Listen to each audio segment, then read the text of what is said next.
continued margin squeeze. And the question for me, especially as we get closer to 2027, is just how much of those price hikes the consumer is going to still be willing to accept. Well, we have seen the consumer to be incredibly resilient, whether it is higher energy prices earlier this year with electricity costs, higher energy prices at the gasoline pump. We just heard Mike McKee talk about affordability, but the fact of the matter is consumers continue to be resilient. Are you seeing parts, though, of the consumer cohort that is actually struggling right now? Never count the U.S. consumer out. However, in this macro environment, yes, we hear about that K-shaped economy just so frequently. And that really is the case here. The bottom end not doing quite so well. They are feeling the pinch. They naturally do get hit harder by some of these trends we're talking about, like higher inflation, especially with those non-discretionary purchases. But middle to upper income earners, they're actually doing quite well right now. They're, first of all, sitting on real wealth effects, things like my home being worth more than it was, my stock portfolio doing very well, as you quoted in the numbers earlier. And it turns out that it's those middle to upper income earners that really drive the bulk of retail spending. The consumer at the end of the day drives 2/3 of gross domestic product. So as that especially upper income earner goes, so will go our economy. I'm just wondering, Lauren, I know that right now we're hearing commentary coming from the Sintra conference, and they're talking about inflation, they're talking about the risks, they're talking about oil prices, but they're also talking a lot about AI, not necessarily as a CapEx boom, but in terms of concentration risk with respect to markets and how this could become a financial risk that really does torpedo economic growth. How much are you watching some of the market moves tied to AI and the connection between the economic trajectory in the United States? So if AI and data centers are a bubble, I don't think that bubble is bursting immediately. Really what I'm looking for as a macro driver is, can AI make us better? Can we actually see better productivity? Thus far, there are some tentative signs that we are seeing an upward tilt there. But I think the jury is still out. It's just too soon. The effects are not grand enough. And if you go back and compare this to the gains that we made in, say, the 90s with the advent of the personal computer, the internet, that's where we really see what a shift in technology can do. So I'm thinking of AI as just the next iteration. Yes, some companies will be able to harness it. That will help them. Again, I mentioned this margin squeeze. That's going to be a very real differentiator for firms out there. And if these companies are willing to invest in AI, and not just invest in a throw money at the problem kind of way, but really use AI to solve a problem, that's where I think we're going to see the winners. Lauren Seidel-Baker of ITR Economics, thank you so much for being with us. Right now, let's get you an update on stories elsewhere this morning. Here is your Bloomberg Brief with Bonnie Quinn. Bonnie. Lisa, thank you. Venezuelan opposition leader Maria Corina Machado is trying to return to her country to help with reconstruction efforts after 2 earthquakes last week. She says she was unable to return because the government closed its airspace in an effort to block her arrival. Despite being one of 23 underwriters, South Korea's Mirai Asset Securities received no stock allocation in SpaceX's IPO. Sources telling us here at Bloomberg, the issue was a misunderstanding over how orders were supposed to be submitted. The company is now apologizing to clients and being inspected by local regulators. Harangue delivering the biggest upset so far in the World Cup, sending 4-time champions Germany home in a dramatic penalty shootout after they finished at 1 goal each following extra time. It was Germany's first appearance in the knockout round since they last won the tournament in 2014. And that is your Bloomberg Brief. Lisa. Thank you so much, Bonnie. I have to say, it's incredibly dramatic when it comes to shootout, but it feels deeply unsatisfying because ultimately, after all that work, all the domination of Germany in the first half, and nothing, right? And there's sort of this feeling of just interpersonal rivalries and internal angst that you could feel at all. Oh my God, yeah. I mean, I grew up playing soccer. I played for most of my life. You run around for 90 minutes. It comes to a shootout and you lose. It is so upsetting. I think today is actually now a national holiday in Paraguay because of this huge win. Congratulations to Paraguay. Up next, setting you up for the day ahead. Plus, David Rubenstein of the Carlyle Group, as Fed Chair Kevin Warsh takes his new policy regime on tour over to Central Portugal, which really looks beautiful. This is Bloomberg Surveillance. Good morning.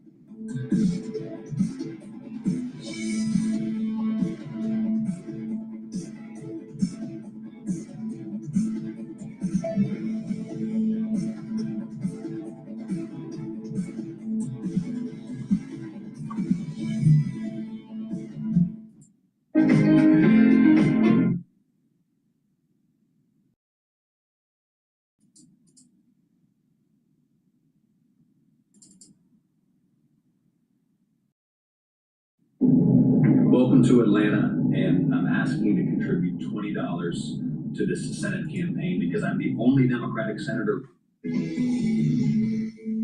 Happening today in the Middle East, U.S. and Iranian officials will return to the negotiating table in Qatar after a tense weekend threatened to put their peace deal at risk. Iran's president now saying his country will honor the agreement if the U.S. does the same. Chief Foreign Correspondent Trey Inch joins us live in Tel Aviv with the details. Trey. Yeah, hey Todd, good morning. High-level talks will take place today in Doha, Qatar, aimed at advancing the Memorandum of Understanding between the United States and Iran. U.S. Special Envoys Kushner and Witkoff will be in attendance and are expected to meet directly with the Qatari Prime Minister, according to a diplomat familiar with the talks. Technical talks about the MOU are then scheduled to take place on Wednesday.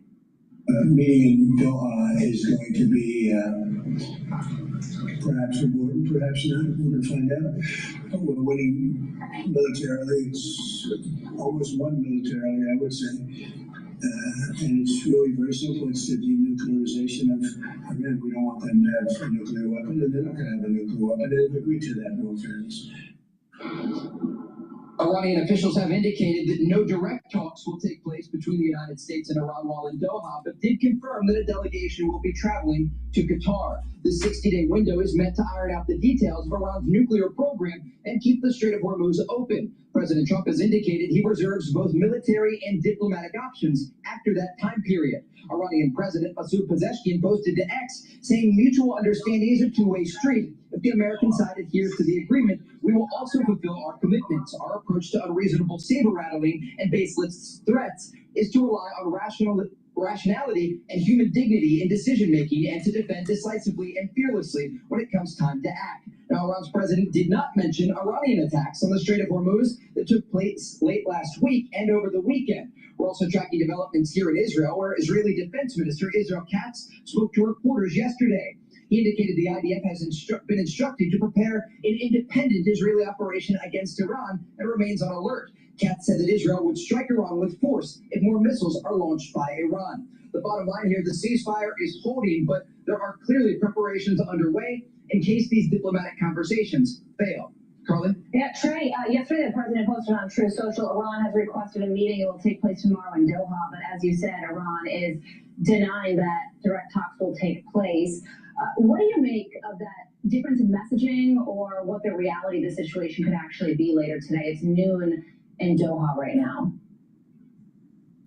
Oftentimes the Iranians will say one thing for their domestic audience, but at the negotiating table say something completely different. And we've seen that throughout these talks that took place, not just in Qatar, but also in Islamabad and ultimately in Switzerland. And so oftentimes the Iranians are playing to their base, and behind the scenes they are making concessions. And that's why we have to be patient here and wait for the facts that come out of these conversations in Doha, because even if there aren't direct talks taking place, these conversations are often mediated by the Qataris or the Pakistanis, and it gives credence to the ability of this to move forward. And that is ultimately what the United States is trying to do. They're using this window to iron out the details of Iran's nuclear program, to ensure that the Iranians never have a nuclear weapon, and ultimately the Strait of Hormuz remains open. Carly? All right, Trey, next live person Tel Aviv. Trey, thank you.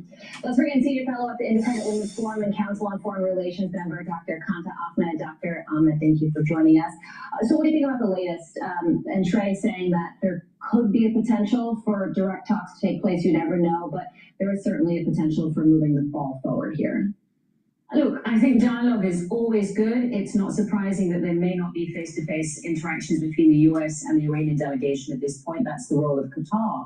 But much more interesting is the quiet and very serious diplomacy that Secretary of State Marco Rubio has been leading in Lebanon. Also, we've had the commander of CENTCOM in Lebanon recently, and there's a very strong consensus with the GCC nations, all of the Gulf cooperation states, Saudi Arabia, Kuwait, Oman, Bahrain, the UAE, all of them consolidating in a position that Iran cannot have a nuclear weapon, Iran cannot be left with proxies such as Hezbollah or with missiles, and the straits go free without penalty. And I think that's where the pressure is building on Iran, which is essentially occupying Lebanon with its Iran cannot be left with proxies.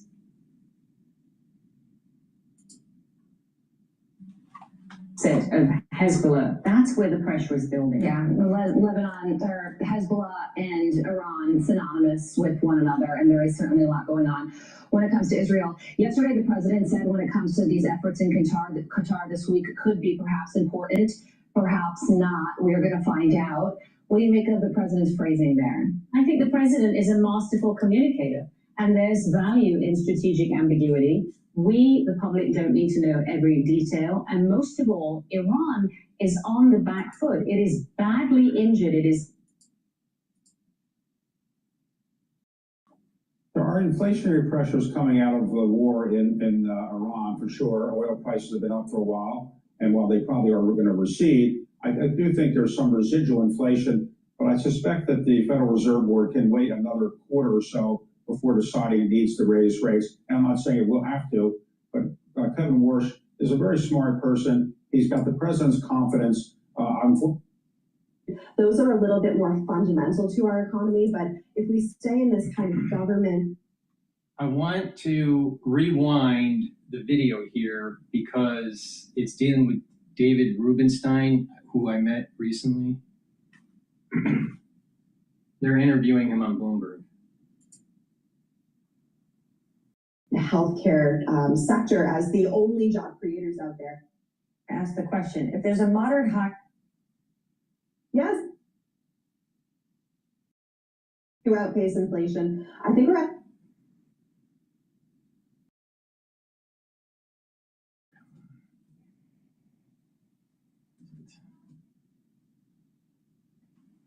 Despite being one of 23 underwriters, South Korea's Mirai Asset Securities received no stock allocation in SpaceX's IPO. Sources telling us here at Bloomberg, the issue was a misunderstanding over how orders were supposed to be submitted. The company is now apologizing to clients and being inspected by local regulators. Harangue delivering the biggest upset so far in the World Cup, sending 4-time champions.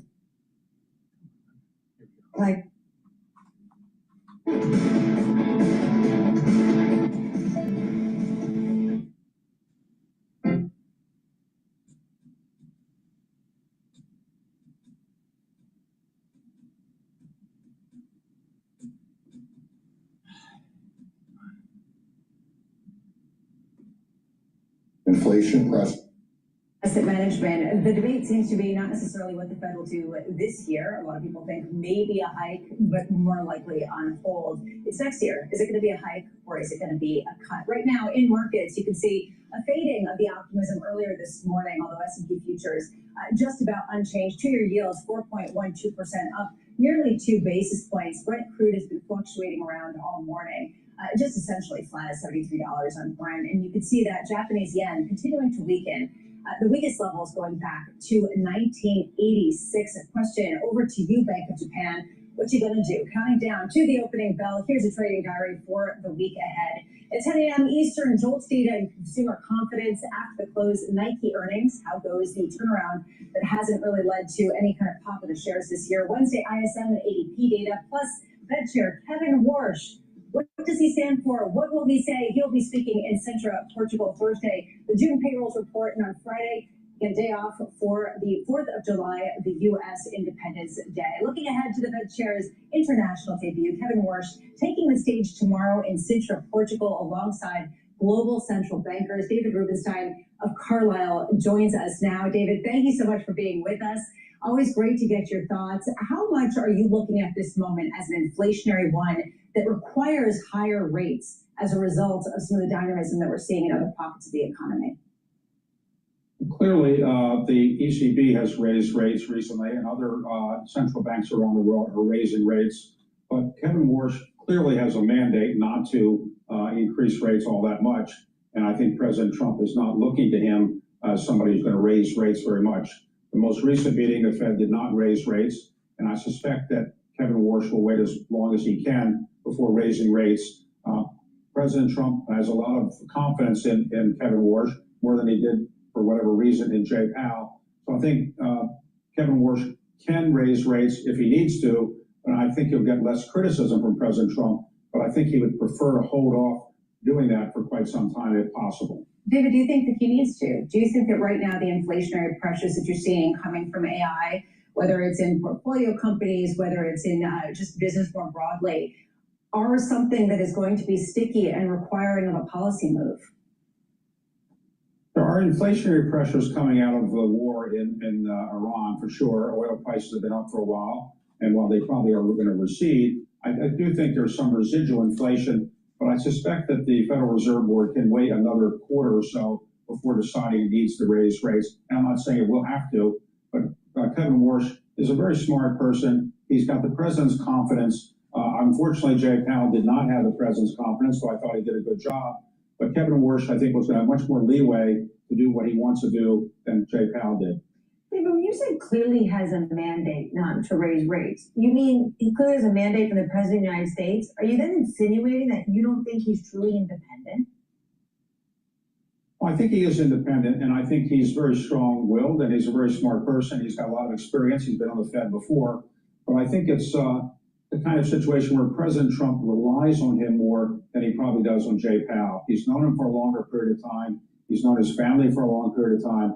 And I just think he's going to give him more leeway. That doesn't mean that Kevin Warsh is not going to raise rates. I suspect he'll do what the numbers indicate he should be doing.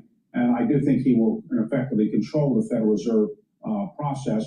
And what he wants to do, I think the Federal Reserve will go along with. What do you make of his performance thus far? No dot on the dot plot. He's not going to give forward guidance. He has these 5 task force that, maybe by the end of the year we'll have an understanding of what they decide to report out. Do you think this is the right approach? Well, remember, Alan Greenspan was chairman of the Fed for 18 years, unfortunately just passed away, and he did not give the kind of guidance that Jay Powell did. Ben Bernanke gave some guidance, but not as much as Jay Powell did. So it's not as if the Federal Reserve has always given the kind of guidance that Jay Powell did. I do think Kevin Warsh thinks that the Fed should be a little bit less transparent, not be so open about what it's thinking, and I suspect you'll see less transparency and fewer press conferences than maybe Jay Powell had. I think Jay Powell did a very good job in explaining what the Fed was doing, but some people, obviously Kevin Warsh, one of them, think that the Fed should be a little bit less transparent. David, we're talking about the central banking universe as this meeting takes place in Sintra, and they're talking as much about traditional economics as they are about AI stock valuations and concerns about what this does when it comes to systemic risk. As a business owner, as someone in markets, are you getting concerned about valuations getting ahead of how quickly we can deploy some of this technology in productive ways?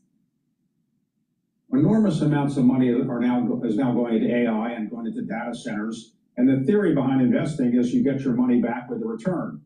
Whether you'll get your money back with a reasonable return on all the AI investments is unclear at this point, because so much money is going into this area, and it's not clear when the returns will come back, if at all. So I do think there's reason for caution, but I don't think it's a concern right now that AI will be a bubble that will burst dramatically. I do think there's a lot of interest in AI, and I think for some time you're going to see a lot of investment dollars going into it. And I think a lot of them are justified because AI is clearly going to change the way we live and the way we deal with business, just the way the internet did. Whether the internet had a bubble or not at some point in time is something that you could say maybe it did.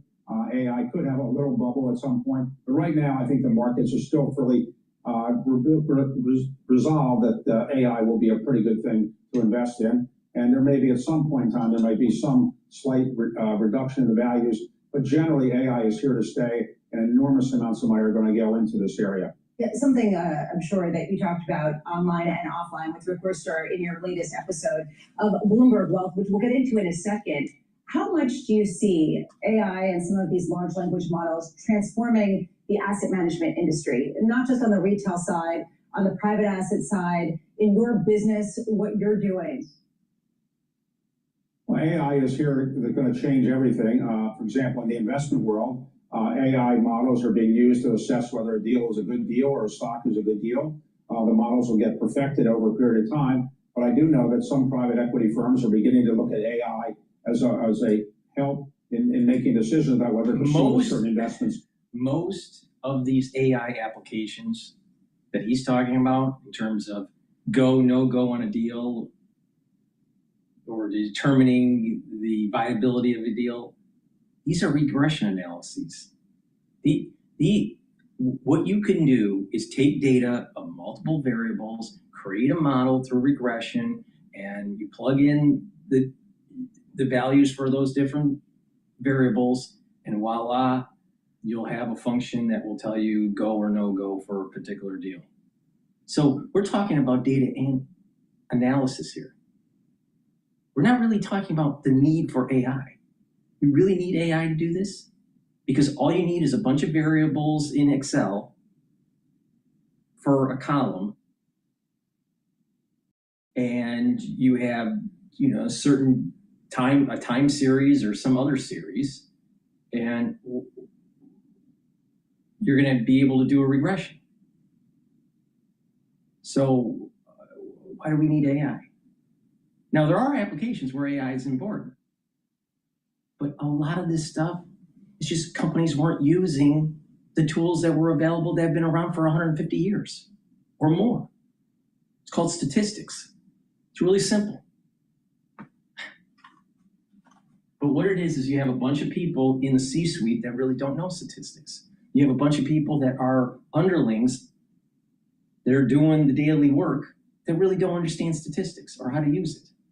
So 90% of the stuff that AI is providing is because you have a workforce that really can't interrogate data, create data and interrogate it, find out what the correlations are, find out if there's causality.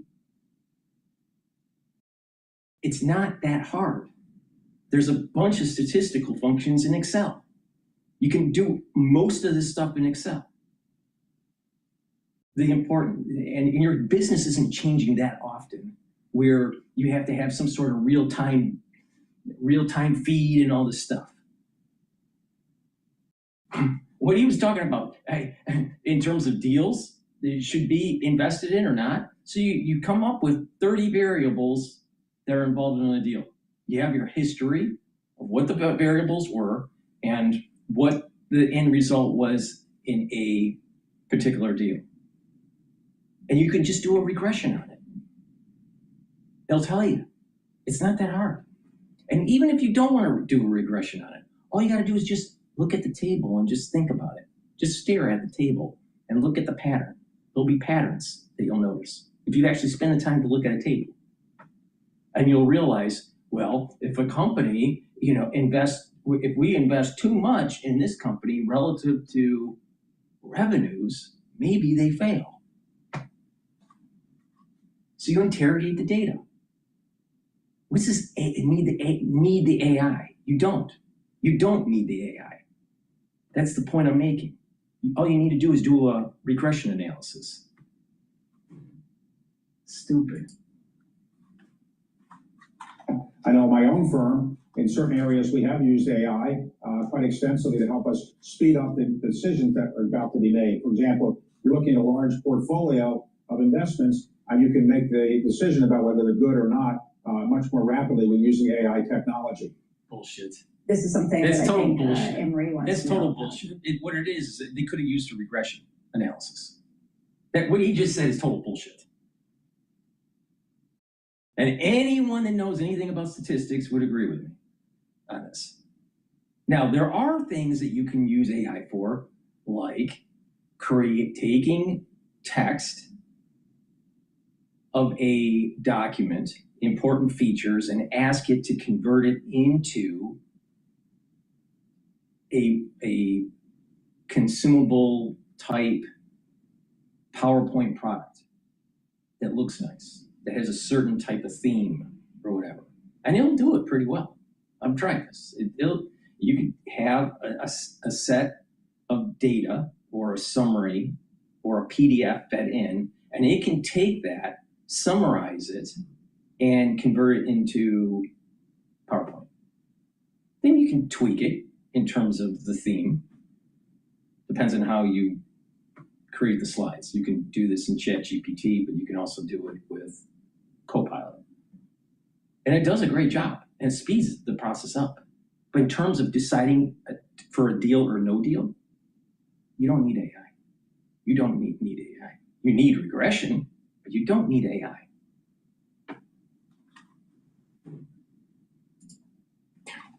stupid. Sports teams, you're going to be using AI to purchase next, or whether you're going to be advising the Knicks. Is that right?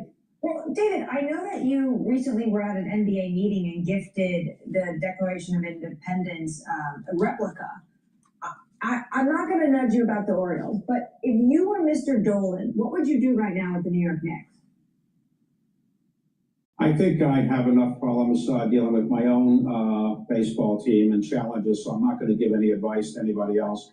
I think each person should deal with their own situation, and I'm hardly one to give advice at this point. But I'm optimistic that baseball is going to be more and more popular increasingly. I do think that that Major League Baseball will thrive the remainder of this season, and I'm quite optimistic about the attendance at Major League Baseball games and the fan viewership. So each owner has to deal with their problems themselves, their challenges themselves, and I'm not one here to give advice to others. David Rubenstein, you're a legend, and it's always wonderful to speak with you. David Rubenstein of the Carlyle Group. Do not miss David's conversation.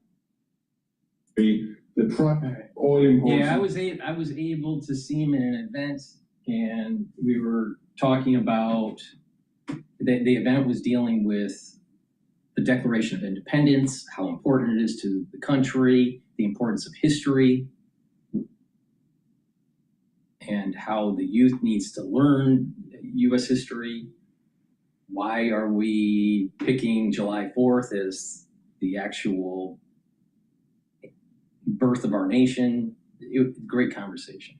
But in terms of AI, to decide if you're going to do multi-billion-dollar deals, you don't need it. You need a regression analysis. You need to know what your variables are. But go to first principles. How does the AI work? It uses a neural network. How does the neural network work? It takes a series of variables and figures out the weight to determine a particular outcome. So it knows the outcome, it knows what the variables are, and it's calculating weights, what the coefficients of these variables are. That's exactly what a regression analysis is in a little bit more parsimonious way, which is much quicker and much cheaper. And guess what?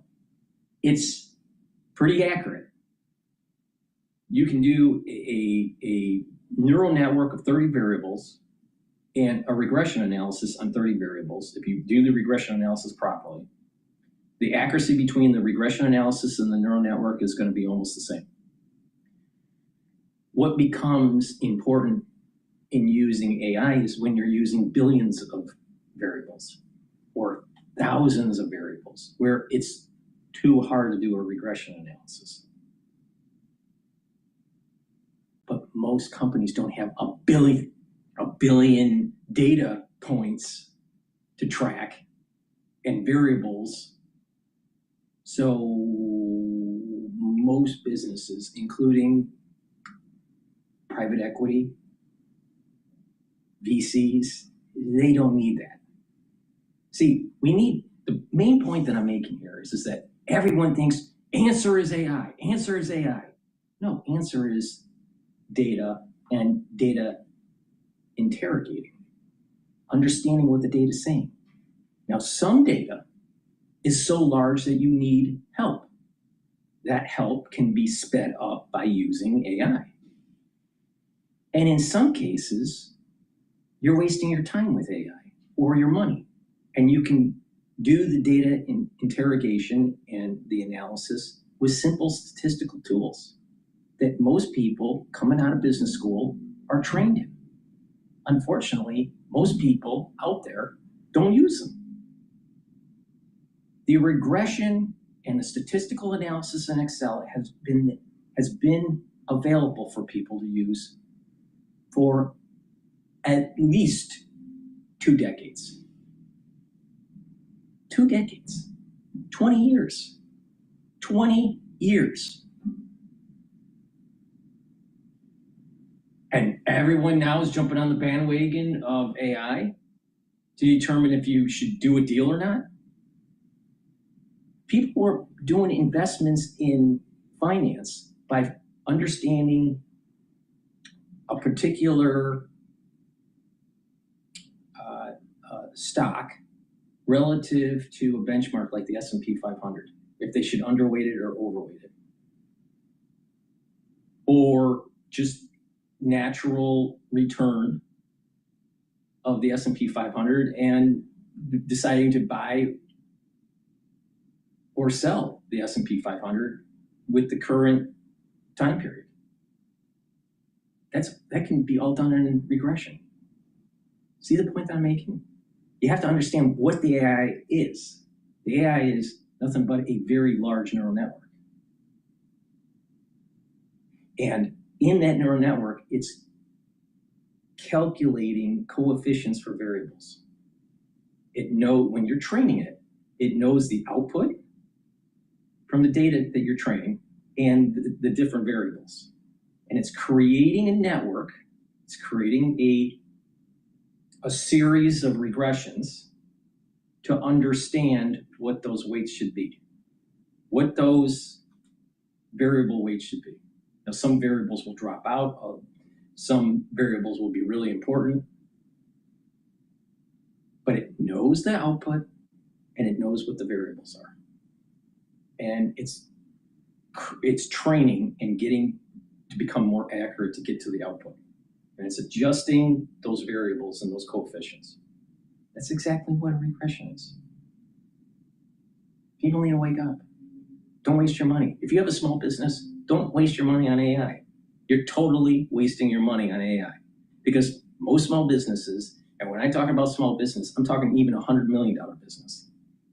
Most small businesses don't have 30 or more variables that really drive their bottom line.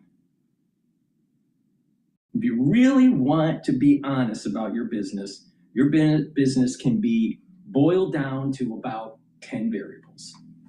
And about 5 for the expenses and about 5 for the revenues.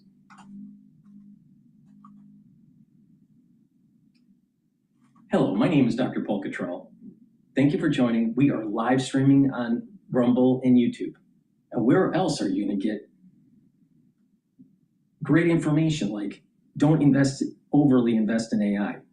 It's a con, all right? Because what they're trying to do is charge you for every token when you're accessing it. It's a waste. Just, if you can do the data analytics within simple softwares like Excel or even a higher end software like SPSS or some other statistical software, you can do just as well. And it's a hell of a lot cheaper. Now, if you need to automate some stuff like PowerPoint and all that, then you're talking about Copilot, right? But don't overly jump into the bandwagon. You're going to be losing money. We're going to be talking about the markets. The markets haven't opened up yet. They'll open up in a little bit more than 15 minutes. I'm going to go into detail on how to take a look at the oil markets. And we're going to take a look at any breaking news, what's going on, right? Thank you for joining. You can watch this stream on Rumble, YouTube, or on my website, the-studio-reykjavik.com. I have 2 versions of this live stream, what I call the larger screen, and then the data. You can actually see the data feed of the market on YouTube or on my website, the-studio-reykjavik.com. Everything's live streamed. And everything is in real time. So these price curves that you're seeing are in real time. Now, I'm going to tell you how I am making money off of the news. I've been doing this for a very long time, more than 20 years. So you just need to pay attention. If you pay attention, you will make money. And because of my research and my knowledge in medicine, if you pay attention to me, you will slow down the aging process and get healthy. If you do both of these things, you will get wealthy and healthy. Nobody can do this. Nobody. There are some people that will talk about the market. There'll be some people that will be talking about how to improve your health. But how many of them really have an intimate knowledge of both? How many of them really have an intimate knowledge of like how complex systems really work in a series of domains, like engineering, like economics, like medicine?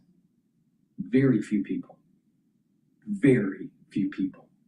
Maybe 50,000 people in the world. Now, if we want to use the numbers of 8 billion, 50,000 people, That's a pretty small percentage of the world population. So it behooves you to actually listen to me. All right? So please go to my store, the-studio-reykjavik.com.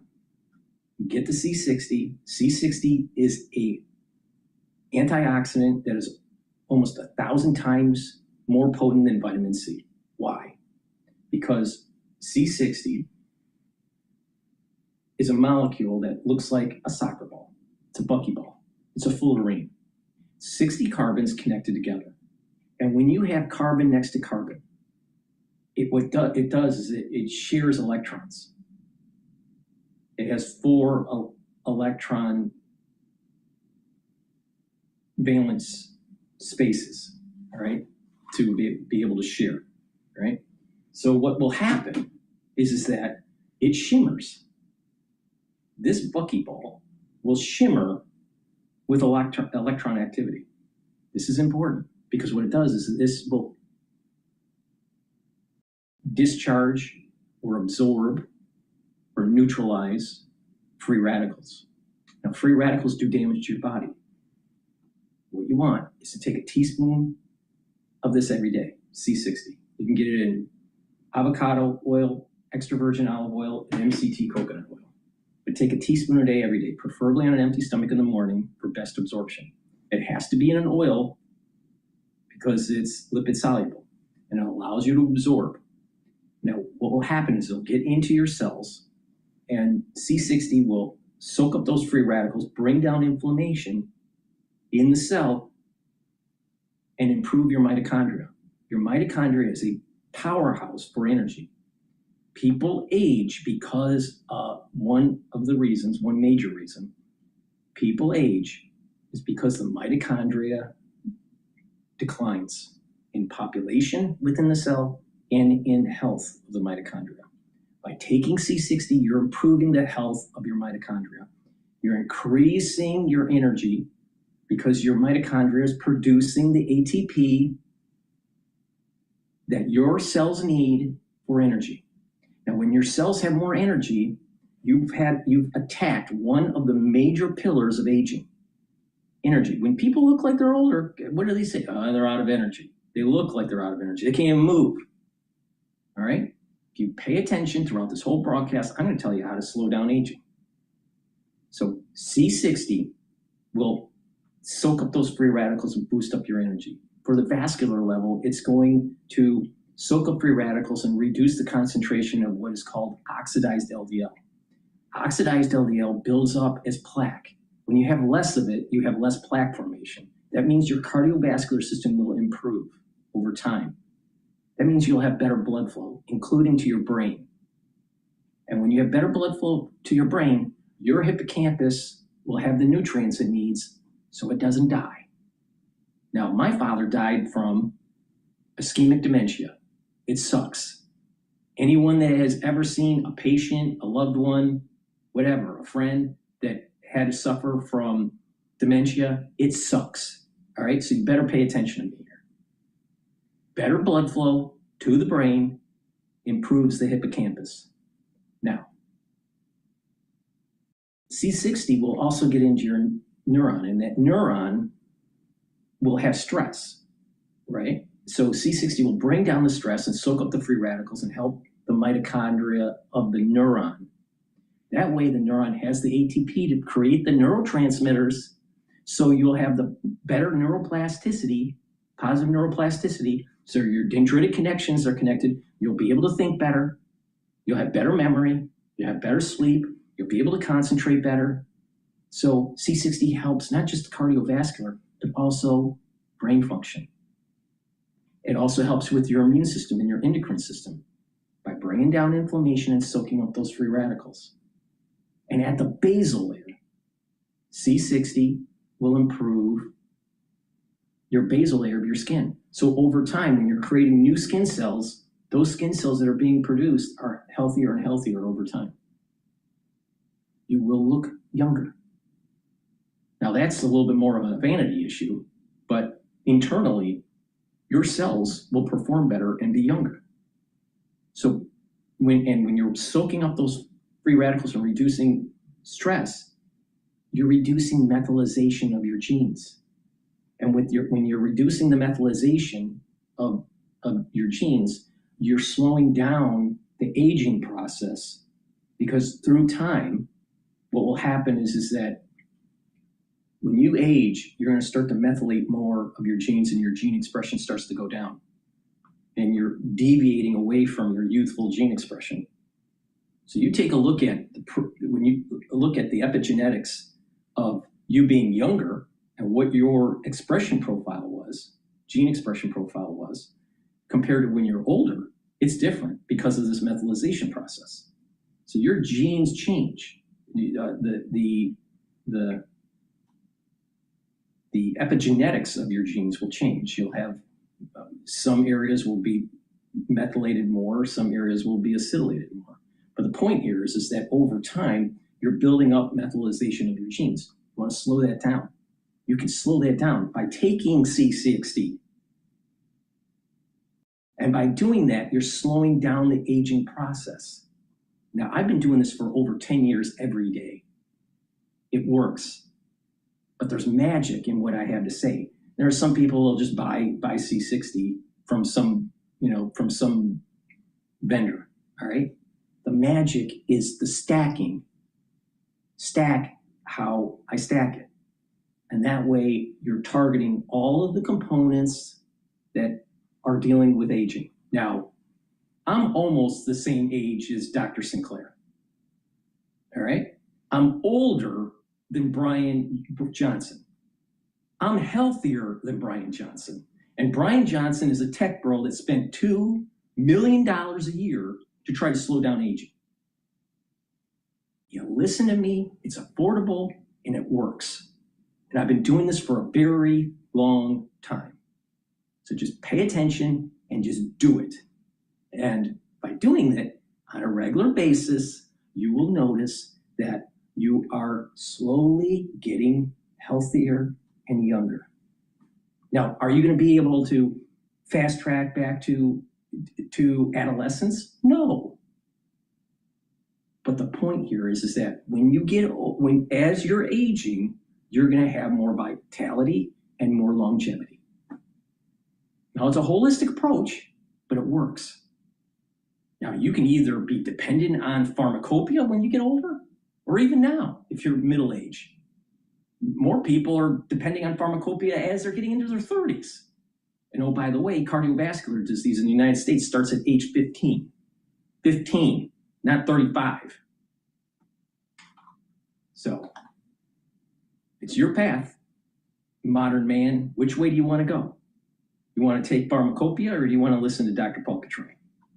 So please go to my store, the-studio-reykjavik.com. Get the C60, it works.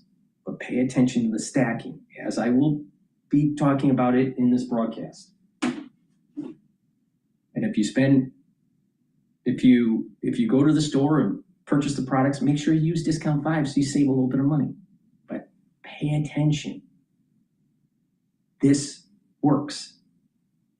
Now, Alex Jones out there, he was pushing a bunch of supplements.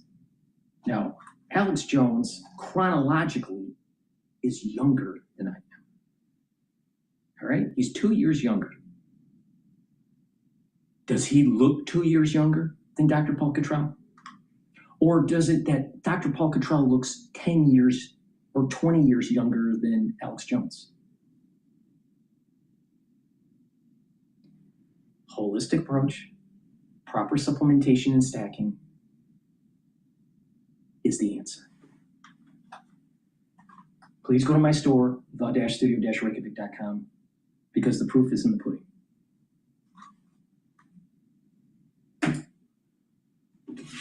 Insight with Haslinda Allen, only on Bloomberg. It's the world's second largest economy with a growing influence in global affairs. Bloomberg The China Show brings you the unmatched expertise you need to keep track of breaking news, in-depth market analysis, and the most influential newsmakers in and around China. We need to do more to engage the market more. Where this are, I think we call it a little sweet spot. Massive savings right now. It's already a different game. Bloomberg The China Show. Weekdays around the world, right here on Bloomberg. Context changes everything. Making money isn't about drowning in emotions. It's about understanding what's actually happening. Market. No, making money is drowning in emotions. Balance. Okay. All right. Markets haven't opened up yet, but I'll talk about what's going on in the pre-market session. The S&P 500 is a little bit down in terms of the futures market. It's trading at 7,493. So beware of the open that will be taking place in about 6 minutes or so. VIX is trading at 1768, so that's stable. The euro is trading at 114. It was trading at 113. So the euro is strengthening a little bit relative to the dollar. And the Japanese yen is trading at 162.37. It was trading at 161. So actually the Japanese yen is weakening a little bit. Bitcoin, major sell-off lately. It's trading at 58,495.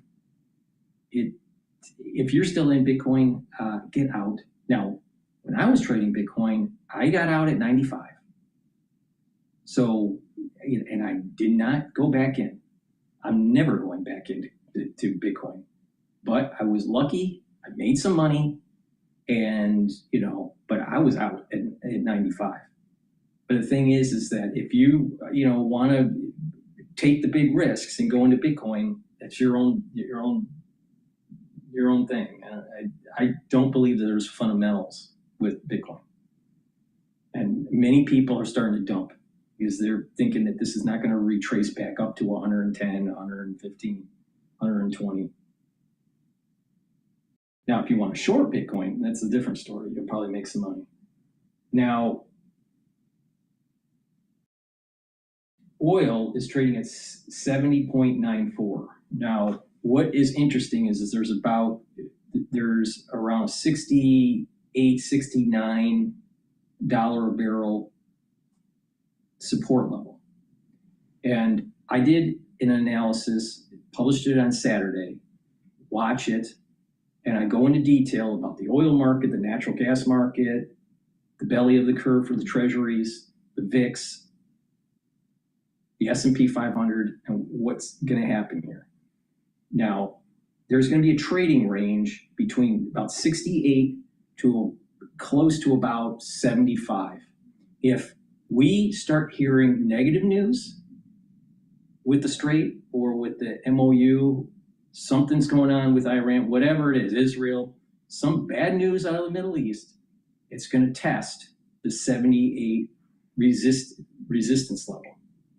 So there's a support level about 69, 68, and there's a resistance level at 70, 78. And there's going to be a trading range between that. But that trading range is going to be closer to 68 to about 74 or 75. But if there's negative news that's coming out, it'll creep up to 74 to 78 and test. So beware. Now, there are a lot of market analysts out there that think, well, there's going to be such a need to buy oil and all, and that the oil is going to just skyrocket. I think there's a lot of market manipulation in oil. So throw away this idea of fundamental analysis and just pay attention to the system. And that system will tell you certain things. Just pay attention to the system. Perfect analogy.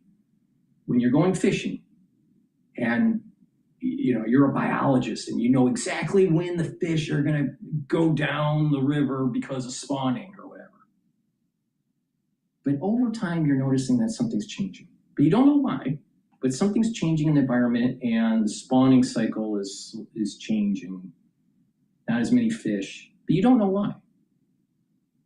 But you're a biologist and you're just so focused that there's going to be 100 fish to be able to fish out of the river, and you'll be fine to feed your family because you're a biologist, because you know about spawning and the migration patterns of salmon or whatever. but you don't realize that there something upstream or downstream is affecting the dynamics of the system. So let's say that they were going to move upstream, and maybe there's a village that's being built around the river, and they decided to dam it up a little bit to help water their crops. So there's less water that is allowing for the fish to move upstream. And so biologists go, well, wait a minute here. You know, there's just not as many fish as there needs to be. Because years ago, it was 100 fish every year. And now there's only 10. Why?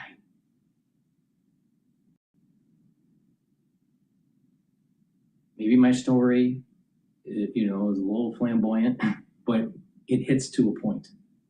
Just because you understand fundamentals doesn't mean you understand the actual system dynamic. It's all about chaos.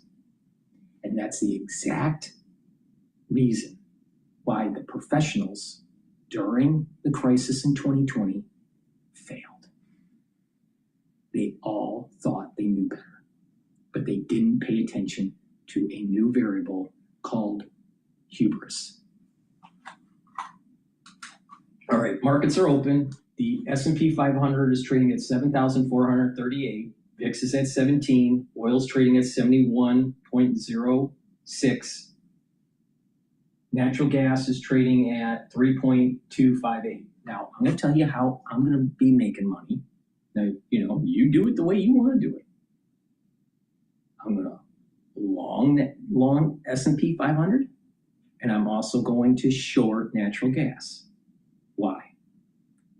I have a long-term target year end of the S&P 500 at 7,800.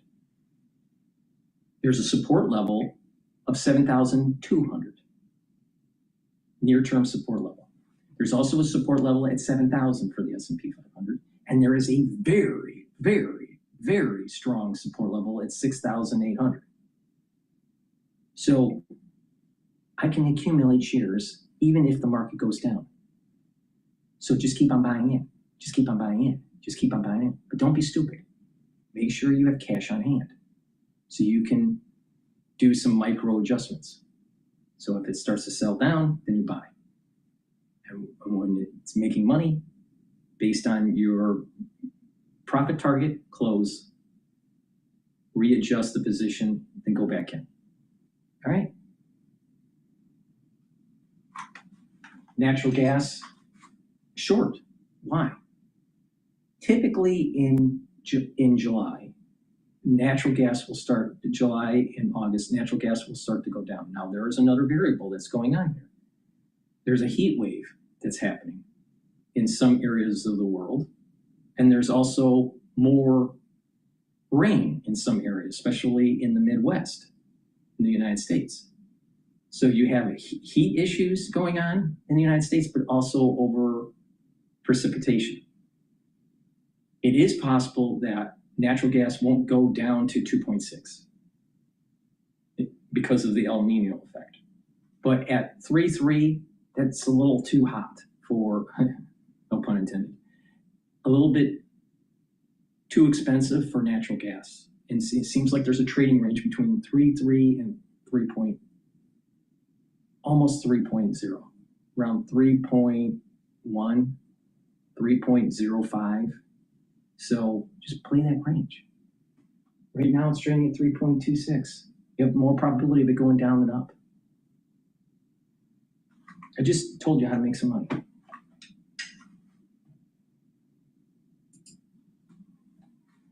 Been fueled by tech. I asked our internal AI model about what it's been year to date. IG, $1.1 trillion through the first half. That's already surpassed the full year totals for 2019, 2022, and 2023, and on pace to etch in a new record itself since 2025. High yield, something similar, $213 billion in the first half. So that puts it also on pace to exceed some of the banner years we've seen in the past. Nimrod, do you expect that to change at all? Or are these funding markets going to remain wide and open for the hyperscalers and all these AI-related companies to continue to issue debt? The experience is the markets remain open until they don't, right? And that's where one of the things that we worry about is the strong correlations between the equity and the corporate debt markets that we're seeing now that were not true, let's say, even 5, 10 years ago. So you used to have the corporate investment grade as a diversifier in a way to your equity exposures. Now you're basically taking the same exposure all the way through, and that is a little bit of concern. That's why it is, incumbent upon people like me to make sure we know what we're buying when we're buying into some of these different bond funds and ETFs and corporate grade funds. Does it change the attractiveness? Obviously, these funds that you're referring to still are underweight tech, especially compared to the equity market. They still are heavy finance and financial firms. But does the profile and the interest and the diversification properties of putting bonds and pairing that with equities change as you do start to get a steady take-up of weighting towards tech companies? Yeah. So I think that ultimately it comes down to if you're playing at different parts of the same capital structure, you're not getting the diversification. I think the one way to think about it, Danny, is yes, all of this works when we are, the market is still very positive on the AI build out. All of this works. When it sours on that, you're not going to see the kind of benefits that you need to see from your. First of all, if you notice, everyone that is being interviewed on Bloomberg is doing something in their living room or even worse in their bedroom with their Zoom call, all right? Secondly, most of them don't really dress appropriate, but whatever.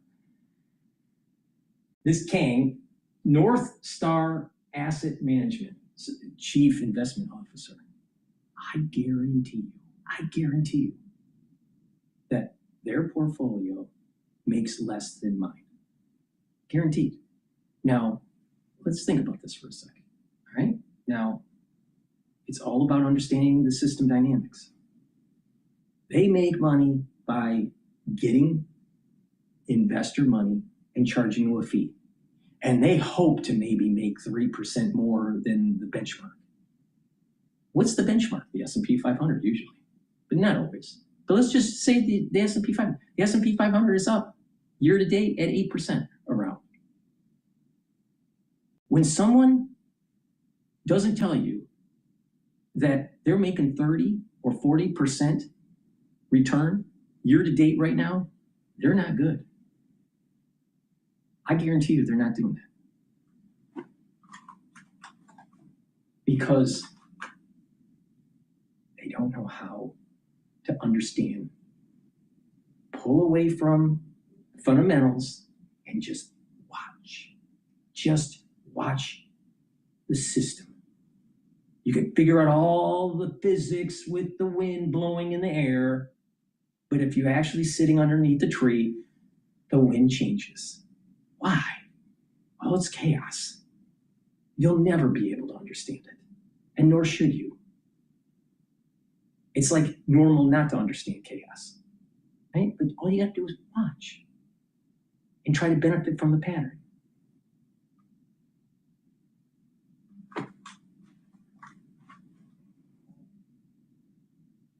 I tell you, these people, I've never met an investment manager that I liked because they're all stupid. Evans, really struggling to get any sort of gain. They have corrected in the month past with an equity index that's down by about 2% as a whole. But again, the quarter still looks good, even with the most recent wobble over the past month. So you have some of these more kind of bond proxy and safety stocks, to just be frank, at the bottom. Real estate, utilities, consumer staples, those not doing well, as infotech is the top returning sector. But again, that's largely NVIDIA. If NVIDIA's up and the chip stocks are up, so too will tech. Beware of the AI trade. It's going to collapse. We'll go into that. Boomer Boost has 68 nutrients. Boomer Boost will help with a multitude of systems. It's going to help to bring down inflammation, soak up free radicals. It stacks well with C60 And again, it's about the stacking to really supercharge the anti-aging protocol.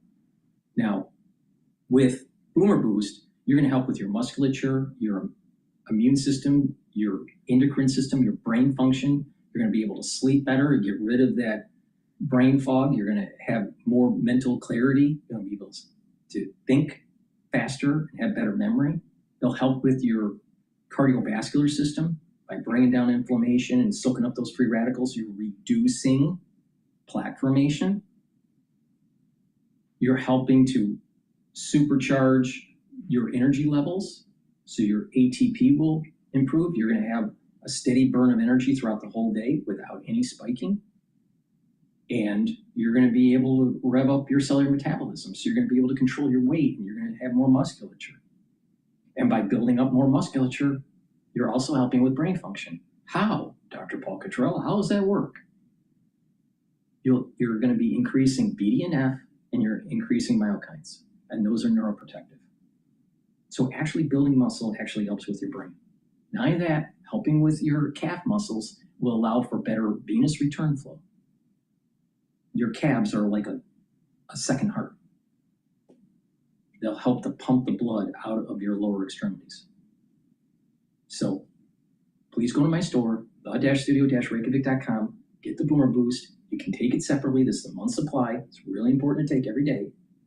But stack it also with the C60, you get that synergistic benefit.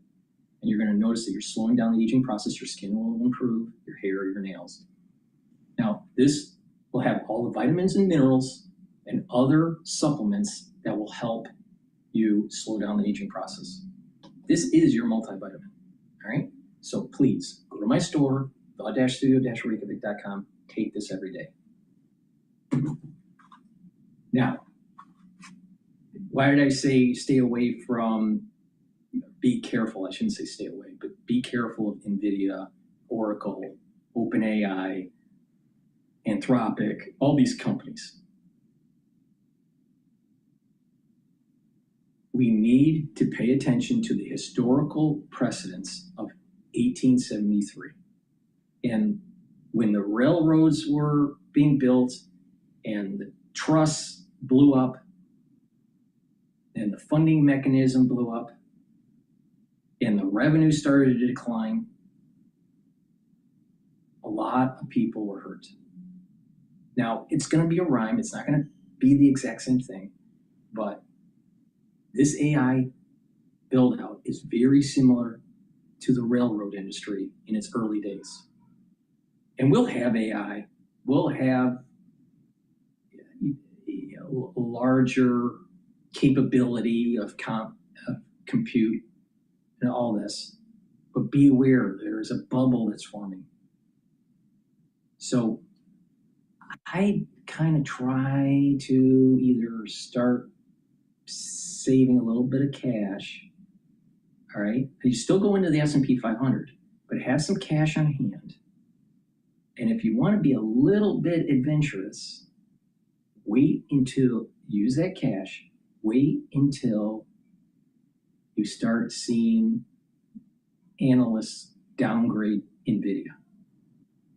Or this talk about the circular financing that will be happening. Now that circular financing is similar, it's different, but it's a little similar to where you had trusts investing in the railroad system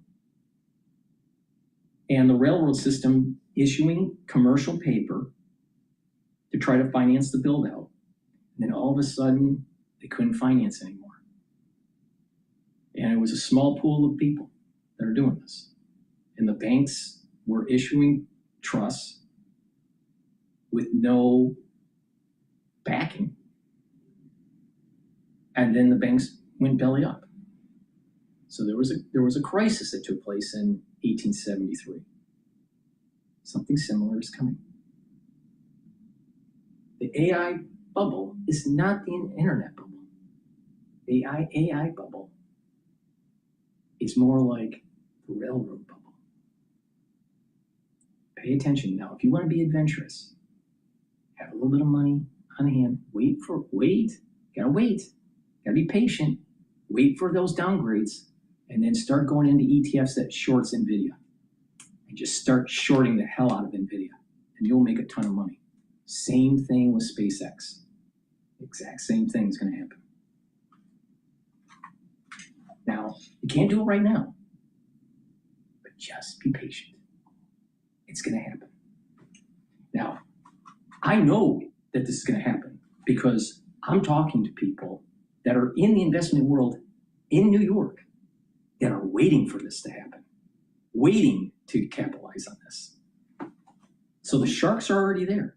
They're just waiting.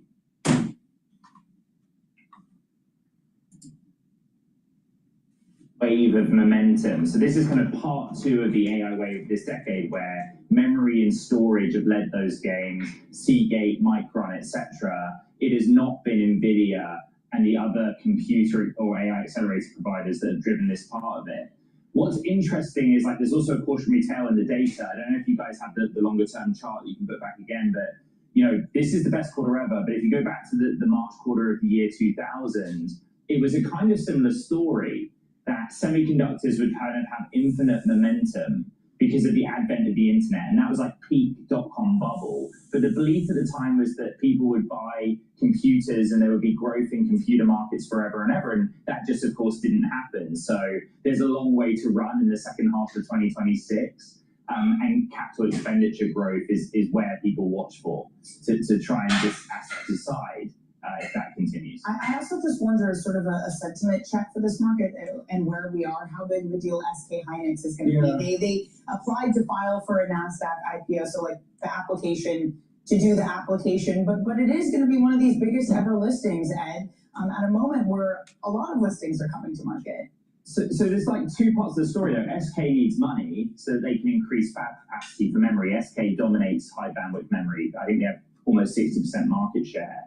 But what's really interesting about what you just said, right now the SOX is trading at something like 25 or 26 times forward earnings. Historically, it's more like 15 to 19. So we're not like that far off kind of the norm. But one reason that SK is looking at listing US shares and having ADRs is that they traded a valuation discount to Micron, which is actually pretty reasonably priced. SK is basically saying to itself, like, if we give ourselves some exposure to the American investor, like, will we get the credit that we think we're due on the valuation and close that gap to peers Micron and Samsung, given that they are the main beneficiaries of this trade right now? But also, again, go back to capital expenditures. There's a big distinction between CapEx receivers and CapEx deployers. And, you know, it's just logical that the memory names would be big beneficiaries of continued CapEx growth. And elsewhere, just in this ecosystem, there's a story about Blackstone offloading the stake in 3 of their Northern Virginia data centers. I mean, this has been interesting because they've held this for less than 3 years, I believe. And just the returns, I think, are going to be interesting on these various deep. They're unloading data centers? Interesting. In data centers in Virginia. So from Blackstone's perspective, this is very much monetizing the stake and getting returns rather than exiting that market altogether or exiting even the partnership that was put in place. Essentially, like, the deal structure is that Digital Realty pays them cash, like $1 billion, but also $2.3 billion of their in stock that Blackstone then goes and sells immediately. I actually met the guy that actually is doing this deal, all right? And the reason why Blackstone is going into this realm is due to the idea of buy land, build a center, hook up the energy to it. Now, there are different ways of doing that, either generation energy on site or mostly hooking up to natural gas facilities that are in the surrounding area, and then leasing it out to a hyperscaler like Oracle or OpenAI or Microsoft or whatever. And they look at this as a real estate deal. It's almost like you go in, you create an industrial park, lots of buildings, and you just lease them out to companies that need that light manufacturing. Something very similar.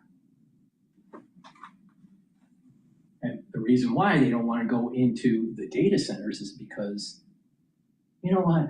Those data centers, once they're built, they're already out of date.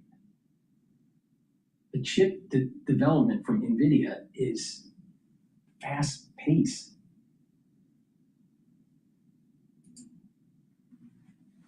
Have actually been built and those that are being cancelled, right? So like, you know, that's the economic story, that there's potential economic gain and jobs, but a lot of these projects, there have been no shovels in the ground at all.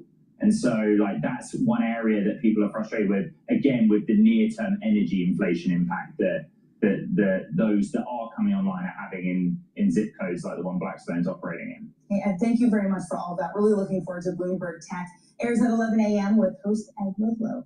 Coming up, the hedge fund industry is booming, and Izzy Englander's Millennium is placing its bet on the next wave of talent. Of the latest moves coming up. Another issue with the data centers is communities are saying, not in my backyard.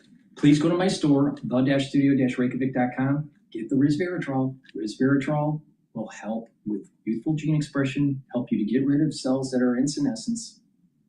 Those cells that are just sitting there, not dividing, they collect lipofuscin, that's garbage, and that's really bad for your tissues. So you need to get rid of those. You need to take resveratrol. Resveratrol will help with the basal layer of your skin. Resveratrol will soak up free radicals. And by soaking up free radicals, you're helping the health of the mitochondria, so you'll have more energy. This stacks really well with C60, especially for the basal layer. So please go to my store, get the resveratrol, and stack it with the C60. Another great combo that stacks with C60 is lignans, ashwagandha root, and turmeric. Now, lignans brings down inflammation, soaks up free radicals. Same thing with turmeric. And lignans will help the immune system and the endocrine system. Ashwagandha root will help to control the cortisol levels and your blood glucose levels, bring down inflammation, help with your cardiovascular health and your immune system. Stack these together, very powerful stack, especially with the turmeric and the C60. And what you will notice is that your immune system and your endocrine system is even more supercharged. See, the way your body works with biochemistry, it's not about taking one supplement, one thing. There's feedback loops, and there's different compounds that will help to enhance the biochemistry and improve the health of the cell. So you want to attack this from different angles.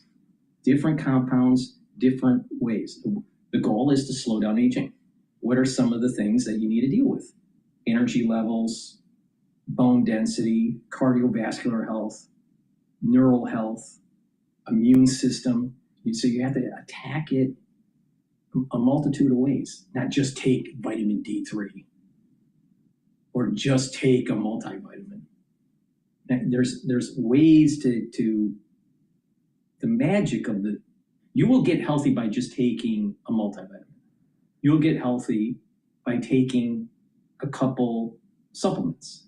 But if you really want to do this anti-aging, which works, it's synergy. The whole point is synergy. But it's not just with the supplements, it's also the lifestyle. Filtered water, stay away from sugary foods, proper sleep, proper exercise, heavier on the resistance training instead of the cardio. Too many people just do cardio. It's actually bad for you. If you only do cardio, wrong. If you only do resistance training, wrong. You want about a 60-40 or 70-30 split, heavier on, more weighted on the resistance training. You need to do balancing exercises and stretching exercises. That's going to help with your cerebellum and help with gait issues later in life. And by doing that resistance training, you're building denser bone and improving your posture, getting better lymphatic flow, better venous return flow.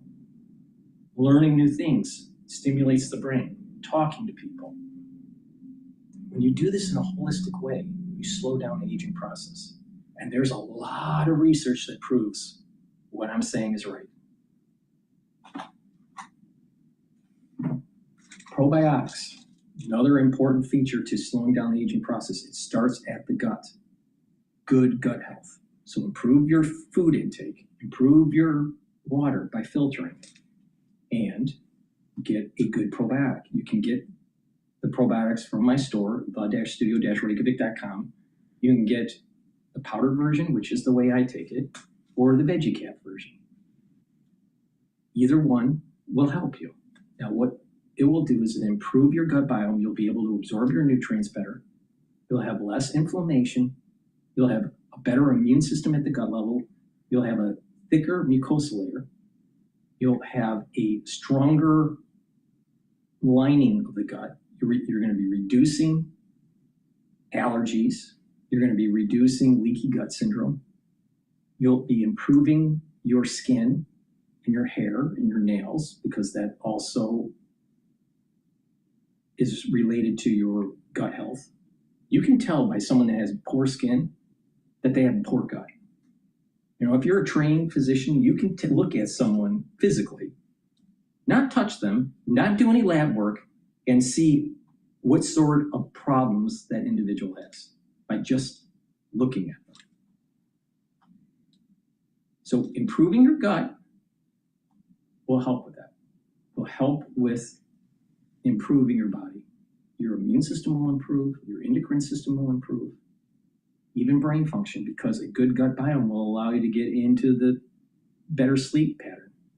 And when you have a better sleep pattern, you're going to be able to detoxify your central nervous system, consolidate memory, which is super important, and you'll be well rested. So taking a good probiotic helps with all these different systems.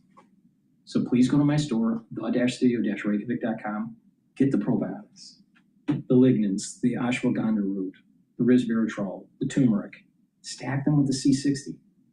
And by doing that, you are supercharging your anti-aging protocol. Now you can customize this to your liking, but the key here is synergy. Synergy. And that's how biochemistry works. It's synergy. Everyone's so focused on one compound or one pathway. Wrong. It's a multitude of pathways.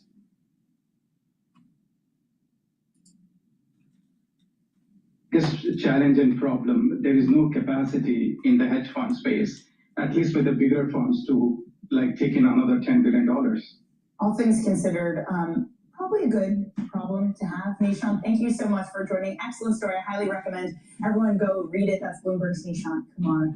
Coming up in the next hour, Joanne Feeney of Advisors Capital. She shares her top picks as we close out the quarter. Plus, we're going to hear from the CEO of Chuck E. Cheese, Scott Drake. The E stands for entertainment, if you did not know. And then we head to Sintra for a conversation with ECB policymaker Ollie Red. That's coming up in hour 2 of Open Interest. Iran rejects face-to-face talks with U.S. Lovely. America's biggest China problem may have just hit a turning point. Let's listen to that from the Business Channel of Fox.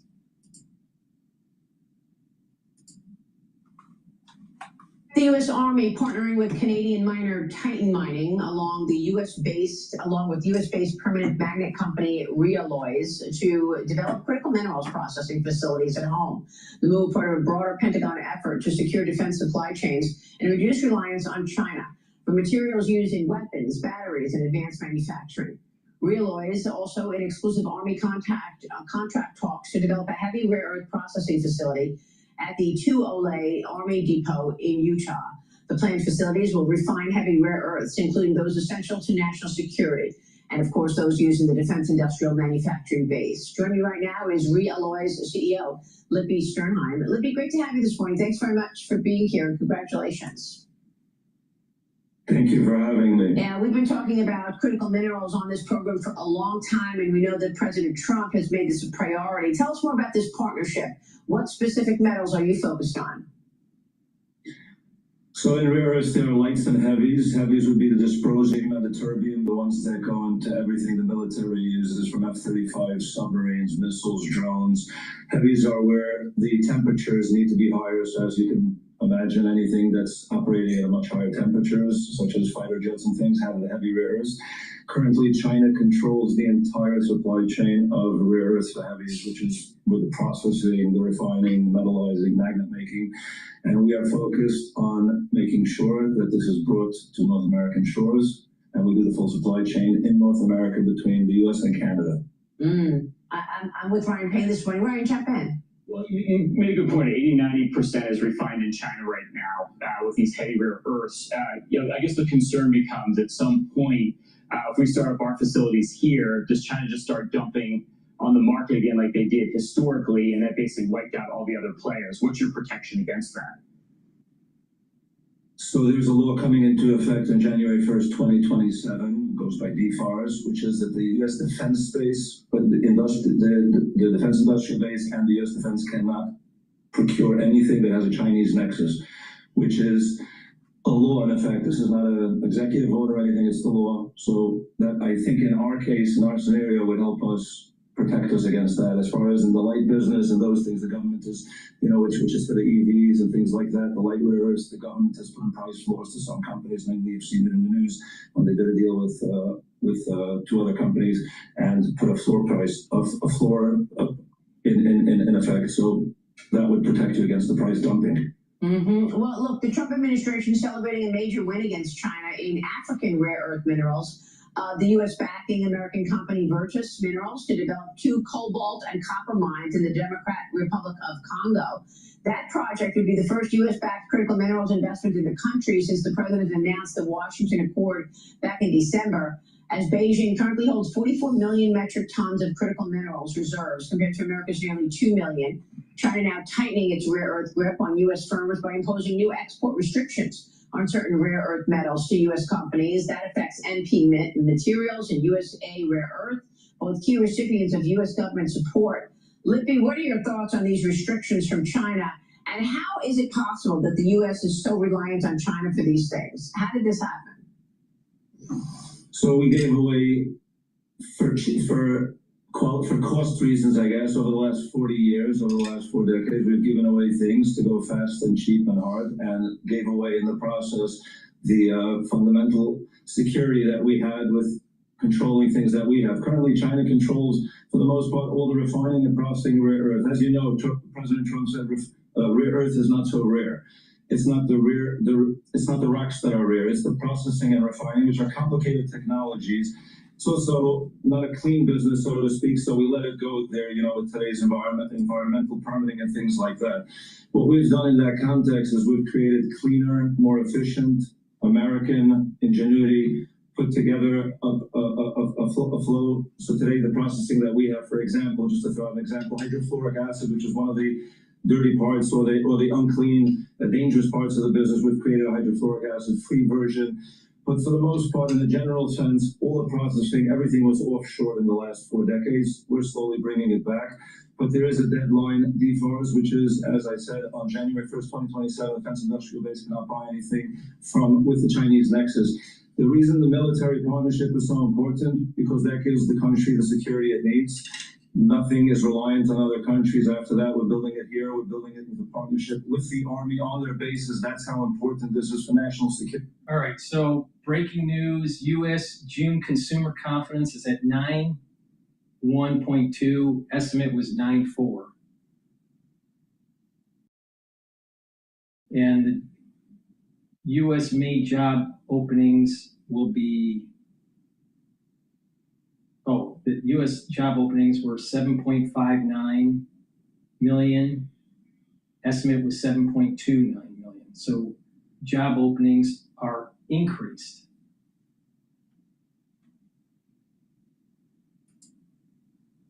The S&P 500 is moving up. For the BLA for many years. Different products in rare earths, in exotic rare earths, and putting that supply chain together now, aside from what you hear from the government, they're putting money. As you know, Trump, he's giving a lot of companies money. This administration, Department of War, Congress, the OFC, the DFC, there's many pockets of the government that are funding different components of this business. And I think you're going to see a difference. I don't think you'll see it overnight, Maria. I don't think it'll happen in a week or two. But I think in the next year, 2 years, and going to 2030, I think this problem with China won't be a problem in as much as it is today, and would be long on the way of being sustainable on our own. Oh, that's you see the military doing a partnership. I was going to say, when you see the military doing a partnership without putting this processing on their own land, they want it in their purview, and bringing the military, the permitting that happens there is a lot easier with the whole army infrastructure, making it easier for companies. You see it with us, you see with the other 3 companies that were announced in this partnership. As you said, in Africa, you see it this morning. You see when the Chinese Silk Road Initiative, we're taking that initiative now, going and partnering with companies in other countries. That's all bringing it home to America, thanks to the vision of Trump and this administration. Yeah, well, these are all national security issues, so we understand. Lippy, it's great to have you this morning. We'll be watching your work. Thank you, sir.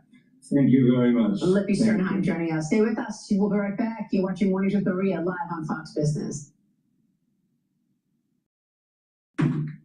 Okay.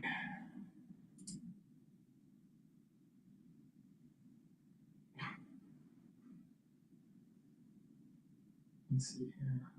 Some additional news.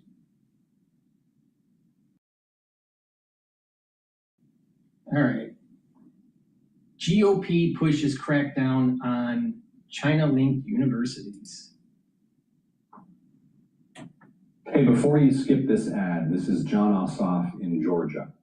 And I'm the only Democratic U.S. Senator running for re-election in the state that Donald. The stockpile of near bomb-grade uranium. Meanwhile, the House Rules Committee voting to advance the $1.1 trillion defense budget bill to the floor for debate. The Speaker of the House, Mike Johnson, told me on Sunday he plans to combine Pentagon funding with the Save America Act and send it to the Senate as one piece of legislation.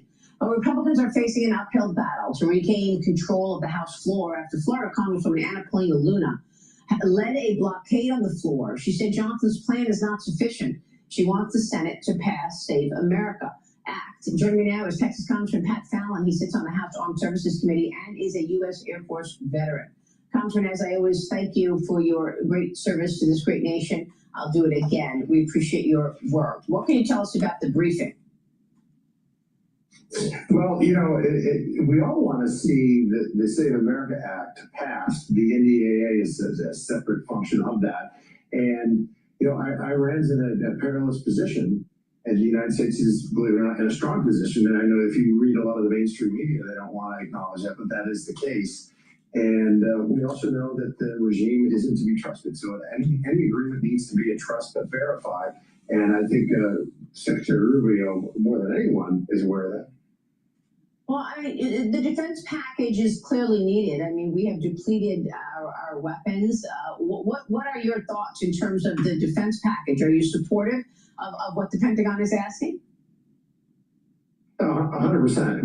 This is the largest single piece of legislation as far as monetary value that's been passed in history, or it will be. It was passed on committee, but we're going to vote on it today. $1.15 trillion.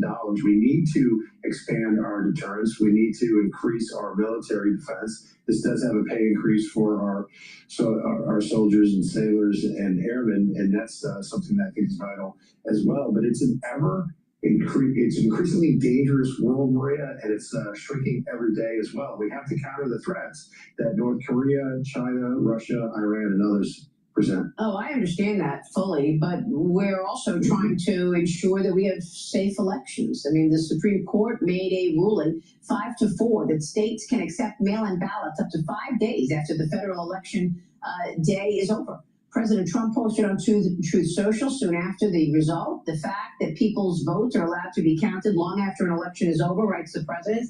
It is more important than ever to pass the Save America Act. President Trump has made this his top agenda item, and yet the Senate continues to blow it off. The bill has been held up in the Senate for months now. Speaker Mike Johnson joined me on Sunday, and here's what he said about the delay in the Senate. Watch. The Senate is gone until July 13th. They left without even a budget released. It's hard to think anything really gets done beyond that $87.6 billion supplemental for defense, especially since the parliamentarian already said, look, you've got to prove that you're actually looking at spending cuts if you're going to put the Save America Act in there. That's right, and we've been looking at that very carefully, and we'll send them over a provision that fits and passes the bird test, as they call it over there with the parliamentarian. And look, I met with Leader Thune. He's a good man. He's got a big challenge on his hands, of course, and I've encouraged him to do everything possible within his power to move it. I believe he will, Maria. He understands how important that is as well. Election integrity is critical. It's central. You know, we talk about preserving the republic. You got to have free and fair elections in order to do that, and we can't allow big blue states and crooked, Democrat governors to try to steal elections away from us. And Congressman, your reaction? No, to be clear, Maria, I'm absolutely in favor of attaching the Save America Act with the NDA because it is so vital. And to quote my very good friend and soon-to-be next governor of Florida, Byron Donalds, the Senate sucks. Why in the world have they not put this, I think they should have done a walking filibuster with it. They certainly can attach it to the Save America Act to the NDA, and if the Senate parliamentarian, for whatever reason, does overrule it, or it does try to throw it out, they can overrule that, and they still have the filibuster intact. So this is absolutely something vital, and the president is right as well. The Supreme Court got it wrong, that you are going to allow people to accept ballots after Election Day. That makes absolutely no sense, and it really makes a mockery of our republic. Yeah, but you recently introduced the Espionage Protection Act. It would amend the National Security Act of 1947, prohibit federal funding for intelligence programs at universities, which maintain contractual relationships with organizations tied to the CCP. This is very dangerous. Tell us more. Mm-hmm. No, it's absolutely dangerous. I mean, you had the head of the chemistry department in Harvard, Charles Lieber, investigated and charged, and lo and behold, we find that the United States gave him $15 million for research, and he had a Chinese bank account. There's too many instances, there's scores of them across the country, where Chinese students are coming over and stealing secrets, or they're co-opting American citizens. So if you're linked with the Confucius Institute, the Thousand Talents Program, or certain Chinese universities that are dominated by the CCP, you're no longer going to be eligible for funding from the 1,000 Talent Program. That's passé. It's the 10,000 Talent Program now. It's 10 times bigger. Community in this country. Mm-hmm. Yeah, but I mean, how is it possible that if you are talking about the CCP undermining America over and over again from all ends, that we would be funding that to begin with? People have been asleep at the switch. I mean, 20 years ago, well, I say 20 years ago, but there were many people that believed that if we can integrate economically with China, then the world will be safer and there'll be a good player and there'll be a good actor on the world stage. That has proven to be completely false. And then you have people like Joe Biden, as recently as a few years ago, saying that a strong and vibrant economic China is in the United States' best interest. No, it's not, because they are showing clearly that their intent is, global hegemony, and we have got to counter that. And this is one of just one good first step to do that. Yeah. So let me get your take on what happens next, Congressman, in terms of policy, because you only have a couple of days here in terms of legislative days left before certainly the August recess, but certainly the midterm elections as well. Realistically speaking, what do you think gets done? Realistically, I do think, Maria, that I can only speak for the House, and I pray that the Senate will follow suit, but I think we can pass our 10 appropriations bills. I think we will pass the NDAA. Certainly the Save America Act will pass out of the House again, and then it's up to the Senate to get it done on their end. So I am cautiously optimistic. I'm the perpetual optimist. I mean, if I fell off,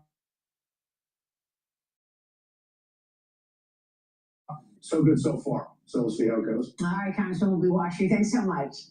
Happy 4th of July. It's so stupid because you will die when you hit the ground.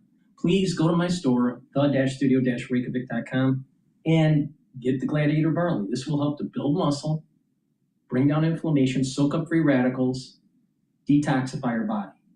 And building muscle is super important for your musculature, building up your better posture, helping with the flow of your lymphatic system, helping with venous return flow when you build stronger calves. Improve your back posture, really important. Build up those back muscles. And by building up more musculature, you're going to be helping with brain function because you're increasing your myokines and increasing the concentration of BDNF, which are neuroprotective. So please go to my store, get the Gladiator Barley. You can stack this with C60 and the Boomer Boost. Omega-3, super important for cardiovascular health. This will help to bring down inflammation, help to control your lipid profile, and reduce the over-stickiness of red blood cells. You should be taking it every day. Vitamin B complex, super important to take every day if you're 40 years of age or older. Why? Because this will help to rev up your cellular metabolism, improve your energy levels by increasing the health of your mitochondria and helping with the electron transport chain to produce more ATP. And vitamin B12 helps to protect nerves. Vitamin C and magnesium helps with brain function, helps with the immune system, and helps with your skin. This will cross-link with the collagen. Drink filtered water, take the vitamin C, take the collagen. It will help with the dermal layer of your skin. Magnesium and zinc helps with brain function and helps with the immune system. It's very important, especially in the aftershock of what we went through in 2020, to increase your magnesium levels to improve your brain function. Pay attention to me. I know what I'm talking about, right? Just people are not taking enough magnesium. So I recommend taking the magnesium and zinc and stacking it with the vitamin C and magnesium. And again, all of these supplements that I just mentioned can stack with the C60. You want to target inflammation, soak up those free radicals. You want to slow down the aging process by boosting up your immune system. See, a lot of people, they just don't pay attention. It's about controlling the free radicals and the inflammation. Boosting up the health of the mitochondria. So please go to my store, the-studio-reykjavik.com. Use discount 5, you get $5 off. But if you do this regularly, you will get healthy. All right. Early on in the session, I was talking about the S&P 500. And I put a position in pre-market, and I closed it out for the S&P 500 and made money. See, if you just listen to me, you will make money. So it behooves you to pay attention. And maybe if you listen to me on the supplement side, you will actually be healthier when you get older, so you don't have to be so dependent on pharmacopoeia. Okay, next. Iran creating leverage by saying they alone will determine the strait. You know what? I'm not very happy with what's happening with the Strait of Hormuz and this whole MOU. It seems that Trump failed and that the Iranians are more in control of what's really going on with the Strait. That's my take on it. I think Trump failed on dealing. Now, some people think, oh, we should never have gone into the war and all that. No. We should have gone into the war, but we should have killed the IRGC. Made sure that none of the theocratic regime lasts, and then work with the international community to rebuild the nation while we were controlling the oil and the natural gas and using those revenues to actually rebuild the nation and total level Tehran. And not to do it with smart bombs, actually use it with cheap gravity bombs and just level Tehran. That's what I would have done. And also, you could have totally leveled the strait. Totally. Those islands up in the northern part of the strait, you could have leveled with gravity bombs. You could have leveled that whole arc of the shoreline and have the Marines and have the airborne control the region with air support. No.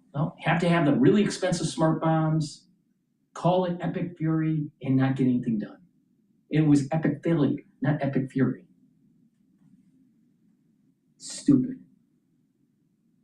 I think that there was a battle in the Civil War that had the same kind of similar topology, but everything was smaller. It was across a river. I'd have to look it up, but it was either Chattanooga or I want to say maybe Vicksburg. I have to look it up. I don't remember, but there was lessons learned during the Civil War, what needed to happen. And guess what? Our military decided not to do it. Okay. So they didn't learn from the Civil War, and we didn't have any generals that were willing to be a little bit more like Grant. They were too worried about what the international community thought. We should have had the stance, unconditional surrender, or the enemy will be completely gone. Those are your only two paths. Which one do you want? But you have this whole, the Iranians, they're mobsters. They don't understand anything but destruction and power projection. Kill them. Nope, afraid to do it. Trump, afraid to do it. You have all of these people in America that are pacifists, America First pacifists. I'm an America First expansionist.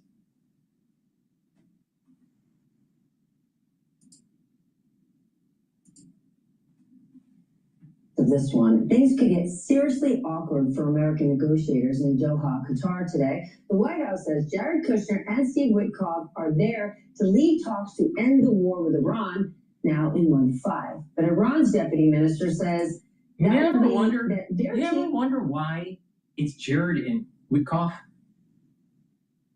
Why? Now, I think it's not because of their intellect or their prowess in geopolitics. Trump doesn't trust the State Department. Trump doesn't trust the CIA. Trump doesn't trust the Pentagon. He only trusts his little circle of people. And he put them in place because he only trusts them. But I think that Jared is incompetent. Will be there on site, but there will not be direct talks with the United States. The Iranians say their goal is to talk with the mediating countries about making sure the U.S. sticks to its commitments in the Memorandum of Understanding. The U.S. and Iran signed that thing 2 weeks ago, and of course, there's been a whole lot of activity between now and then. Joining me now, Lieutenant General Mark Hartley, a retired commander of the U.S. Army Europe, and MS now military analyst. Sam and Damien are still with us. General, we obviously turn to you first. What do you see going on with these mixed messages? We are still in the MOU phase, Stephanie, the roadmap phase. And as you just said, Qatar says the U.S. envoys are there, but there aren't any planned direct meetings with Iranian officials. Qatar described the current activities as technical meetings on regional security that could later move to higher level talks. That's their reporting. But Iran also denied Trump's claim that the talks were scheduled, saying there are, quote, no negotiations at any level with the U.S. in the coming days. So, what I'd say is I'm going to keep going back to we are still in the MOU phase. It's the framework phase. It's where diplomacy is focused on potential issues, the technical issues that Qatar talked about. But Oman is also working a separate framework for the long-term strait management. And they're talking about a variety of things that don't seem to be on either Secretary Rubio or President Trump's itinerary. Let's stay on the strait management front, because an Iranian official says that they will exclusively be responsible for taking the mines out of the strait. How's the U.S. going to respond to that, and what does it mean for the future of the strait, General? Yeah, that's going to be difficult. There's a couple things associated with that, Stephanie, which have to do with the technical agreements of what happens when the strait is demined. Demining is, when they say it's carried out exclusively by Iran and no other country, they're responding to a message from Emmanuel Macron in France, who said he was prepared to work with Oman and partners on demining operations. And from a military and diplomatic perspective, this is much more than a technical question. Iran is trying to preserve sovereignty over the strait. Tehran is reinforcing its broader agreement that this is not an international coalition that's going to take care of their waterways, but it also creates leverage. And I think that's the most important part when you're talking about negotiations. If Iran can certify that the strait is safe, it gains influence over commercial traffic movement, insurance rates, and the pace of economic normalization. Especially that last point. You know, here you got all of the military experts, and you have all of the political pundits and the international affairs gurus, and they're all kind of trying to slowly normalize this. The reality of the situation is that Trump failed. He failed, and now maritime freedom of navigation laws are in question in all regions of the world. Thanks, Trump. What are we going to do with the Strait of Malacca? What are we going to do with the 9-dash line or the 10-dash line? What are we going to do about that, Trump? You a tough guy? You a tough guy? You're going to stop China from closing that in and calling it an economic zone, and then there's no freedom of navigation now? What are you going to do then, Trump? Trump failed. And the military in the United States failed because they didn't take the lessons learned from the Civil War and how to conduct war. And Trump thought he knew it all. Trump thought it was going to be a cakewalk. Iran, the ones that run it, know nothing but force. And the only way you deal with these people is to kill them. No, Trump thought that he was going to be able to be a master negotiator. The Iranians are better negotiators than Trump.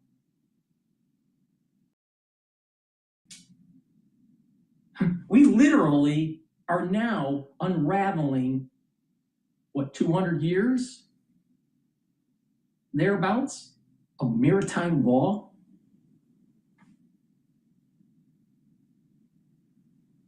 Crazy. That's what just happened. That's exactly what happened. And I attended an event yesterday where it was an Iranian hostage, American, that was, I'd have to look up his name. I'll look it up and then let you know. He was the one that was interviewed on CNN while he was in captivity for 8 years with Christian Amanpour. It was during the Obama administration when he was captured. He was in business. He was doing business in I think UAE, and somehow he was detained. Now I'm not sure where he was detained in. Maybe it was when he was actually in Iran visiting, and then he was detained. I think that's what happened. This was before the actual nuclear deal. Then the nuclear deal is taking shape under Kerry, Secretary Kerry, John Kerry. And this individual, I don't remember his name, I have to look it up. This hostage was promised that he was going to be let go 3 weeks after the signing of the deal. Guess what? The Obama administration let him rot in a jail for years. Then Trump comes in and they try to get him out. They couldn't, because he was one of those very well-heeled, important hostages. He was leverage for the Iranians for negotiations with the State Department of the United States, and they kept him. And they let other hostages of lesser value through back into the country and back into the United States. So Trump tried to get him out. And then eventually, I believe what happened was that he had his actual interview with Christian Amanpour during the Biden administration. And then eventually he was let out. But what he said last night, because I saw him last night, What he said to the audience was this: it's not about a theocratic regime. This was the shocker to me. It's not about the theocratic regime. There's infighting because it's these little circles of influence that are of a mob mentality. So it's like a mob structure. And if one of the leaders in a group are weakened, the other groups start to take hold for power.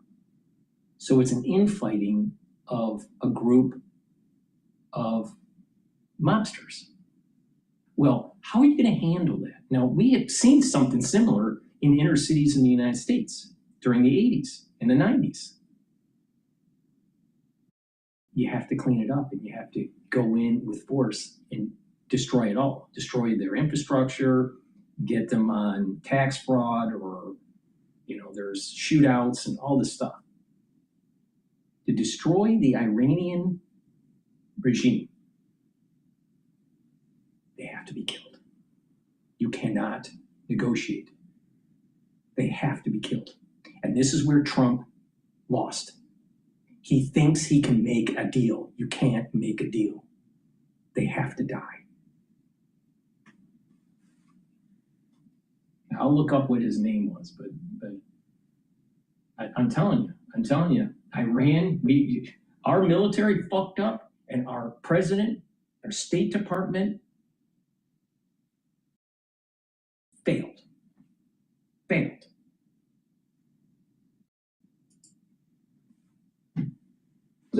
That leverage will become another bargaining chip in the negotiations when they eventually get underway. But it's also a military problem. It's a verification problem. Mine warfare is one of the most technically demanding naval missions, and modern influence mines, the so-called echo mines and some of the other ones that have, can remain dangerous long after combat ends, and proving an area is completely safe or clear is much harder than just saying, hey, we've cleared the area. It's tough. It's tough work. And I think if Iran continues to control that issue, it's going to take a long time, and they're going to continue to trade space for time in terms of these negotiations. Well, yesterday, Marco Rubio and Steve Witkoff briefed Congress on Iran and the state of these talks. And I want to share what Congresswoman Madeline Dean told my colleague Jonathan Capehart about that call last night. I did ask a set of questions to the Secretary and to Mr. Witkoff, which really piqued his... This individual that I met yesterday, he also said that Witkoff and Kushner are incompetent. All right, so what was his name? Simak Namasi. Simak Namasi. All right? And he gave a really important insight on what's behind the scenes. And he stated, with the MOU, everyone's read it, it's 14 points and all this stuff. Where is the dialogue on any of the news networks about the current hostages in Iran that are American citizens? And the reason why I'm bringing this up is because the State Department are letting them rot, and Trump doesn't want to look like he failed. So he's not bringing it up. Another example where Trump doesn't get up to the podium and take responsibility. A real leader says, this is the problem, I tried, I failed, this is what we're gonna do to try to fix it, but we are going to win. That's a leader. Instead of, well, let's not talk about that. Let's make lies. Let's not bring up that Iran is holding American hostages right now. Trump's a fucking failure. And I am shocked that the news networks aren't talking about this. I had no idea that there were American hostages in Iran right now that the State Department's trying to get out, but they're using them as leverage. And why is it that no one's talking about this? Why? Who are the hostages? Who are they? Trump can go play on the golf course and eat more Big Macs and get fatter. Meanwhile, people are starving in prisons in Iran. It's not just saving the people that were protesting the regime and that were being killed, which is an atrocity, and that the Americans need to destroy this regime to allow for a constitutional republic to flourish. But it's to get our own people out. Our own people, our American citizens, we do not leave them behind. Where's the discussion on this? Trump wants to sugarcoat it.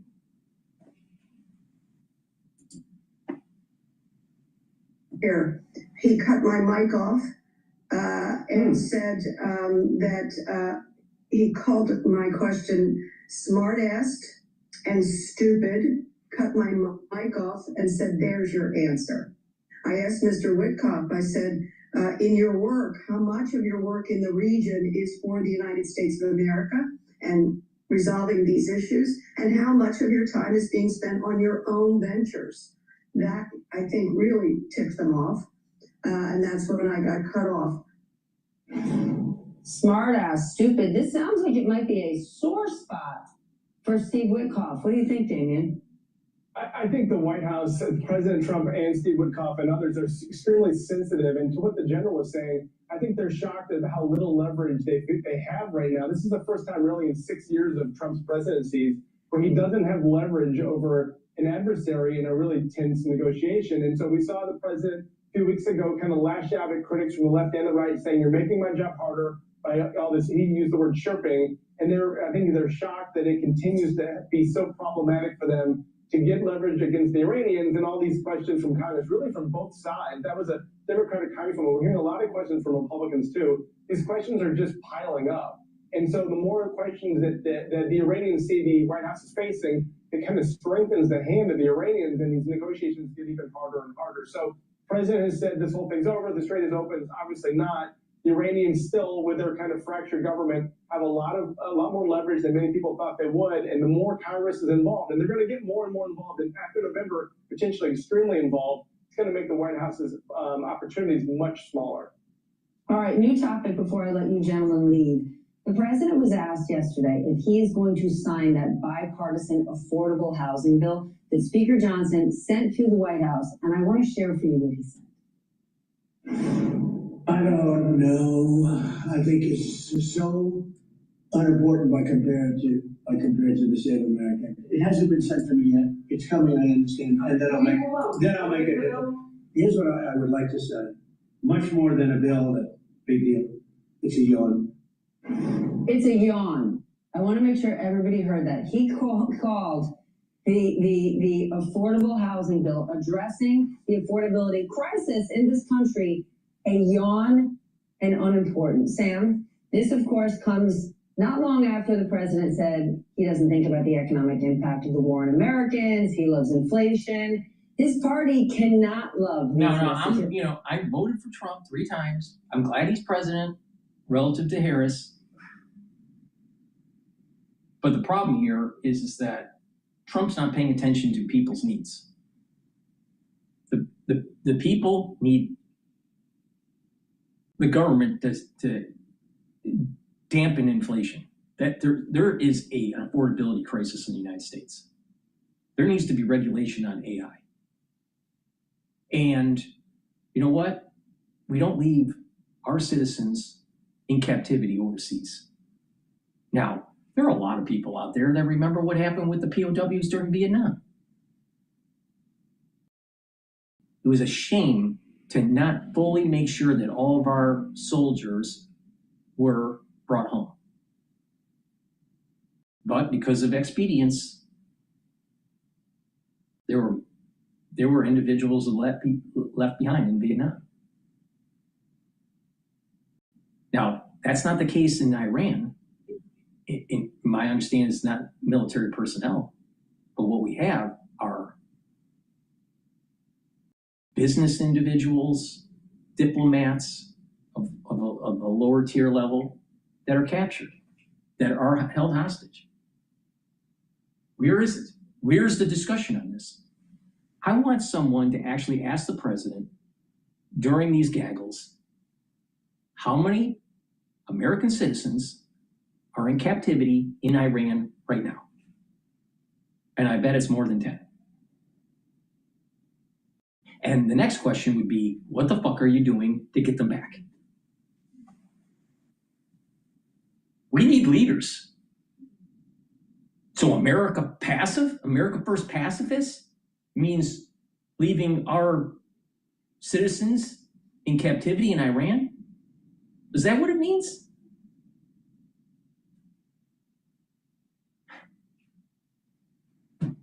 Trump failed. It's mind-boggling. I mean, look, the legislation is not as ambitious as a lot of advocates wish it would be, but it's not a yawn. It's a bipartisan, heavily bipartisan bill to increase the availability of housing on the market. And everyone knows that housing costs are one of the key drivers for the affordability crisis. And for the president to dismiss this opportunity to take a lap by calling it a yawn is such a political stepping on the rake. But this is sort of typical for Trump, obviously. His attention is on a few key issues for him. Obviously, Save America Act is one of them. Trump is not paying attention to the needs of the people. That's one. Two, the mainstream media, especially the liberal bias one like MS Now, which is playing, they're also have their own agenda. You know, want to demonize Trump, that Trump can't do anything right. But the thing is Trump has failed this big time. And you have the Republican Party that's not willing to actually get some balls and say, you know what, we need to bolster up our election process. We got to make sure that American citizens are voting that should be voting, not some foreign national that's voting illegally. So why can't the Republican Party do their job? You know, Republicans were given the opportunity in 2024 when they won the general election, they won the House, they won the Senate, they won the executive branch to get things done. And it seems as though the Republican Party isn't willing to do that. So why did we give them majority power? See, the problem is the Republican Party, they're given chances to fix things and they never fix it. Because they're disorganized. Where there's infighting, it's easier to fracture them through the lobbying groups. Then you have the Democrats who are more organized, but their policies suck. So you keep on voting, people are trying to vote for Republicans to try to slow down the tyranny of the liberal mindset coming from the Democrats. But when the Republican Party ends up getting control, they can't fix things. The senator, the Senate leader for the Republican Party failed. It's a failure. Thune, a failure. Senator Thune, total failure. Getting out of this Iran deal and getting gas prices lower is another one of them. And look, I'll just add on to the last conversation. When it comes to leverage, he gave up a significant chunk of leverage when he admitted a couple of weeks ago that he had to get the MOU signed because we were going to have a global energy crisis in 4 weeks. So that's another big priority for him. But the thing that's most baffling is that his real priority seems to be beautification projects in and around Washington, D.C. I mean, last weekend, he visited, I think, 3 or 4, Lafayette Park, one of the golf courses, the site of the new arch. I mean, that is not... The bottom line is he's superficial. There's no substance. Trump doesn't have some intellectual substance. It does. But this is where Trump's putting his priorities. And if you're a voter who is worried about cost of living and you see the president say, yeah, this bill, I'm not even going to sign it because it's such a boring piece of legislation, if you're a Republican and you're trying to sell these things, that is just a huge slap in the face. I'm not sure it serves the party particularly well come November.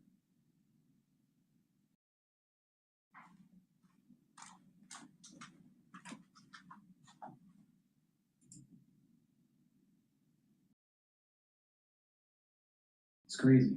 It's absolutely crazy with what's going on with Trump. Please go to my store, the-studio-reykjavik.com. Get the heirloom barley. This will help to detoxify your body, bring down inflammation, soak up free radicals. That helps the immune system, the endocrine system. It'll help with joints. If you have arthritis, it'll help to reduce that inflammation. This will help with brain function because it's really important to keep that inflammation down to reduce amyloidosis. Another great way to detoxify your body is to take zeolite. Take 3 small drops underneath your tongue, drink with filtered water, do that daily, and what will happen is that you're going to be able to bind to heavy metals, toxins, and chemicals that you've been exposed to, and you'll be able to urinate them out within 6 to 8 hours. Another thing that's really important is clean your environment. Get rid of chemicals and cleaning agents that you don't need that are around the house, like paints and whatever. But if you do need them, make sure that they're in a double layered container to reduce the degassing so your exposure is reduced. And drink filtered water and stay away from processed foods. So you want to reduce the intake of it, but you also want to bind to what's in your body and get rid of it. This zeolite you can take every day. Some zeolite you can't. This is some of the best stuff that you can get.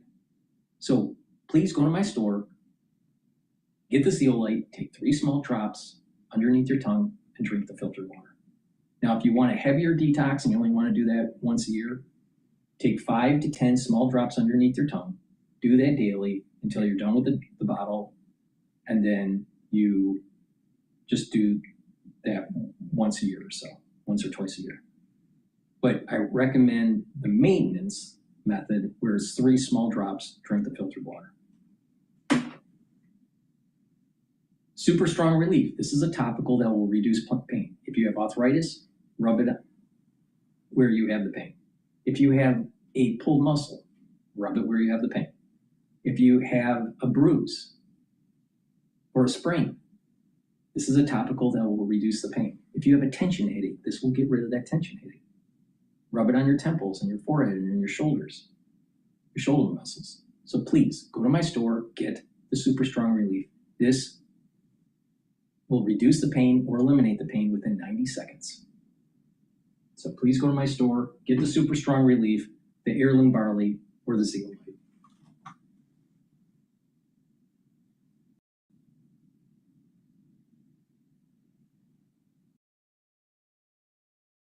All right, let's go to CNN talking about the SCOTUS rulings and how it affects the Trump administration.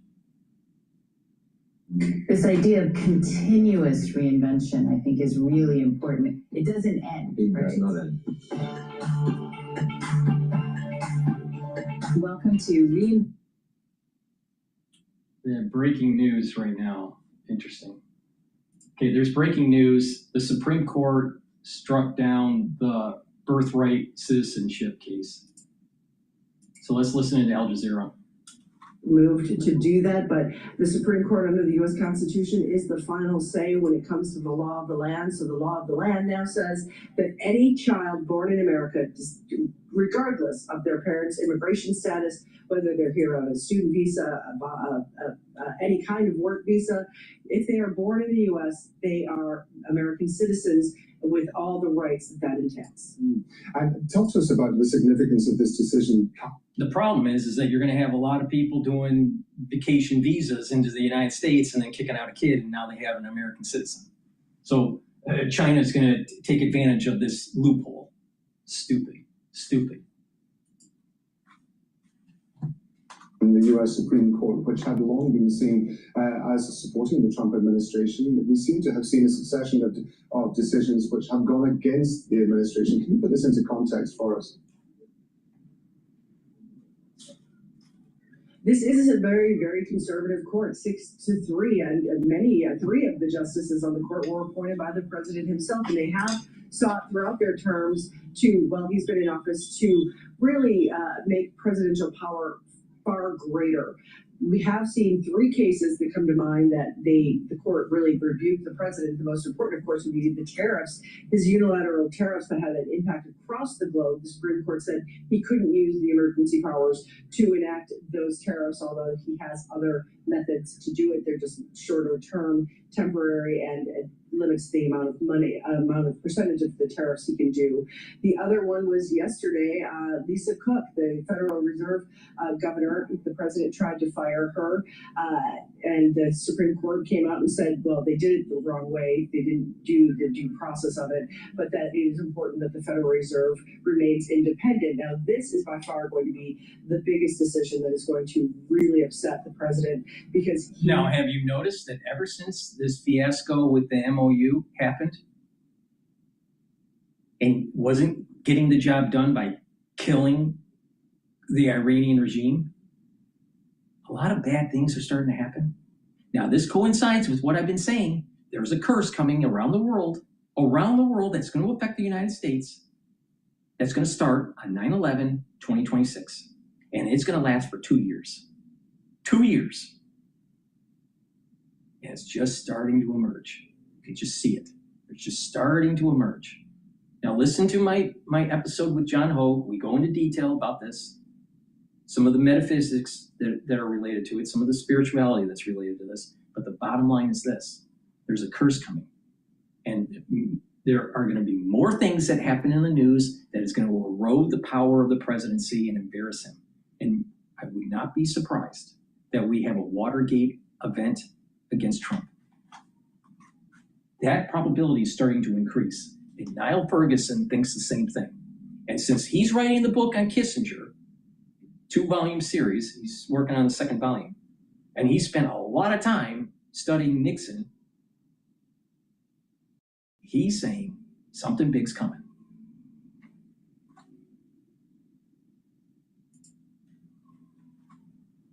This was, Americans tend to vote on economic issues, foreign policy decisions of the Supreme Court.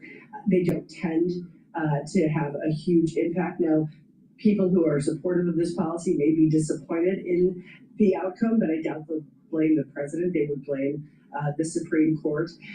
Excuse me. And one of the issues here is because it's a constitutional amendment, so it can be changed. It would just need either Congress to vote to put it to the states to reform that amendment, or to have a constitutional convention. The Constitution is a living, breathing document. It can be changed. The court's just saying the president can't unilaterally change this when it comes to birthright citizenship.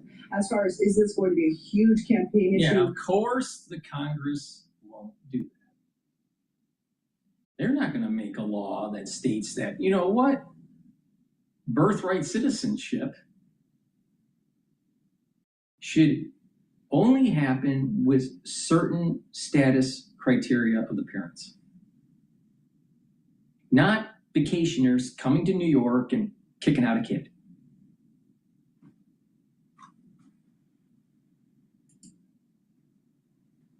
Is controlled by the Sudanese army, which the RSF has been fighting since April 2023. Let's go back to CNN. We're going to go back to CNN, and they're going to be talking about some of the other losses that Trump had at SCOTUS. Please go to my store, the-studio-reykjavik.com, and get the vitamin D3. Vitamin D3 is a gene expression cofactor. You need it so your cells perform properly. Vitamin D3 also helps to get rid of cells that are infected. That's really important. It helps to get cells to go into apoptosis. Vitamin D3 helps with bone density and cardiovascular health. So please go to my store and get the vitamin D3.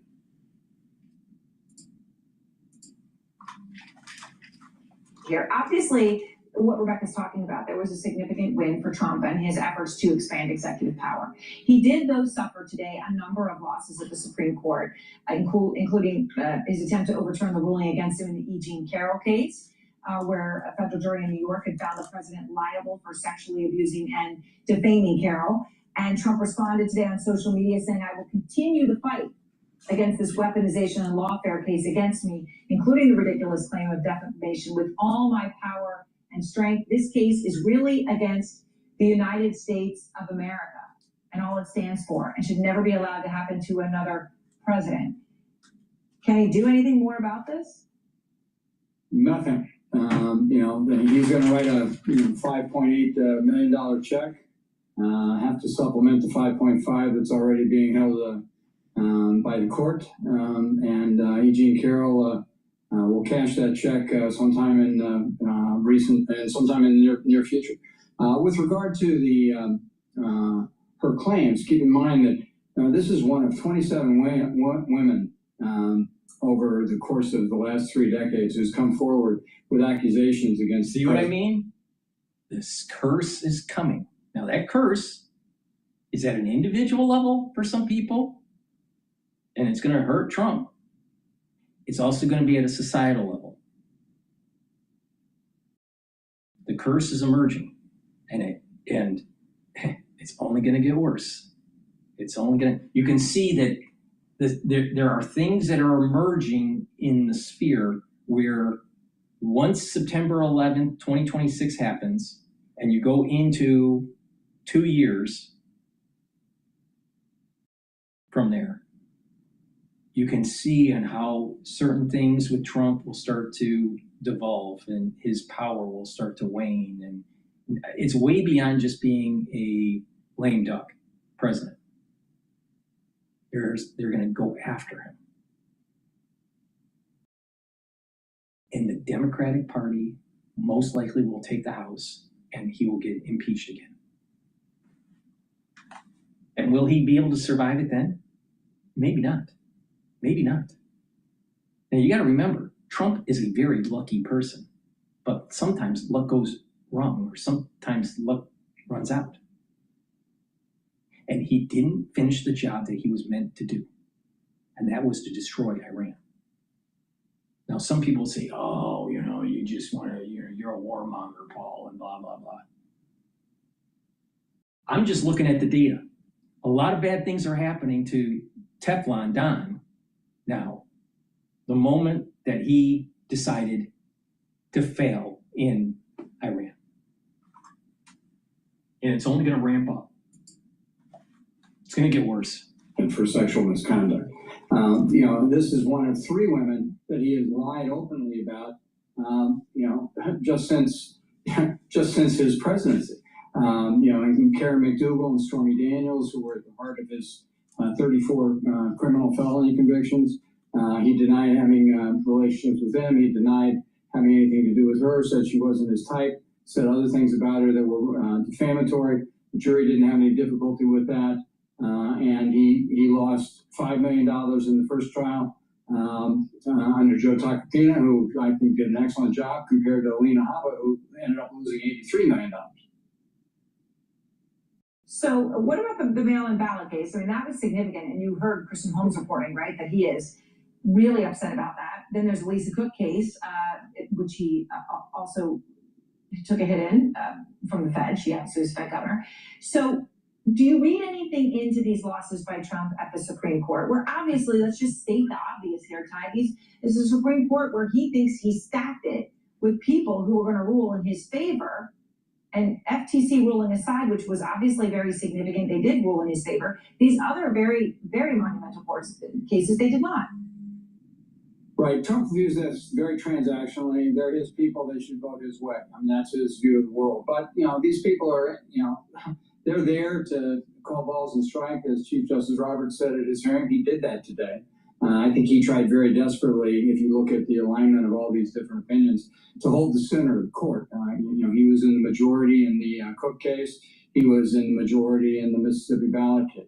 Amy Coney Barrett, who wrote the Mississippi ballot case, is a conservative. She is a strong conservative, but she's also an intellectually honest person. And she wrote the decision in the way that she actually believes. I know they're livid about that. I know Steve Bannon, one of Trump's advisors, convicted felon and Epstein confidant, has trashed her today, and that Trump is livid. But the reality is she did her job, and she should be proud of that. So I think these are very, very significant decisions. I think the Cook case is very much different than Ms. Slaughter's case. I commend Ms. Slaughter for her service to the country. But I think on constitutional grounds that the cases are very distinct, and the enabling legislation for the Fed has the for-cause provision that Justice Roberts relied upon. So we're hours away possibly from birthright citizenship. What do you expect there? I expect that, given the rulings today, particularly the ruling on the Mississippi voting case, I would expect that Trump will be rebuked again on birthright citizenship by the court. It could be unanimous. It should be unanimous. It's really an obvious decision, but given the tone of some of the conservative opinions, particularly Justice Alito, he and Thomas may rule against him. I do think that the government will likely win the two transgender sports cases where different states have tried to eliminate trans athletes from women's sports. So I think there'll be a little bit of some for Trump, some for the people tomorrow. But on birthright citizenship, which I think is at the fundamental core of what it is to be an American, I think that the country will be proud tomorrow of the Supreme Court. My first guest is one of the Federal Reserve Governor Lisa Cook's attorneys, Norm Eisen, joins me now. Norm, I'm so glad that you're here. I know that you have been very busy. Just remember, this whole fiasco was because of mortgage fraud. And the system is allowing for a minority to do mortgage fraud.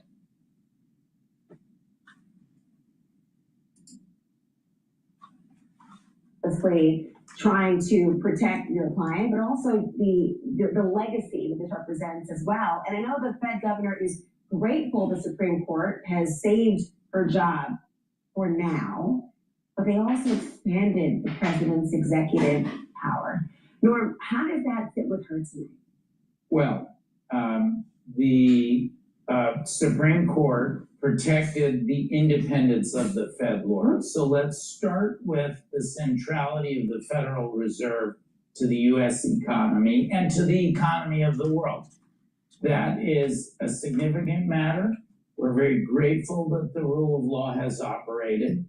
And before turning to the Slaughter case, let's note this whole absurd mess was based on groundless allegations against Dr. Cook. It was stopped and enjoined by a lower court. We won at the DC Circuit on appeal, and today we won at the Supreme Court. So that is a significant victory. But there are some limitations. When you get to that, limitations, of course, one of the things Chief Justice Roberts points out is that the ultimate question of whether the president can remove her for cause will depend in part on the underlying facts. In this opinion, we have not addressed those facts. So explain why this is far from over. Yes, but if you look at that page of the decision, it is the most important page, 13 and 14 of the decision.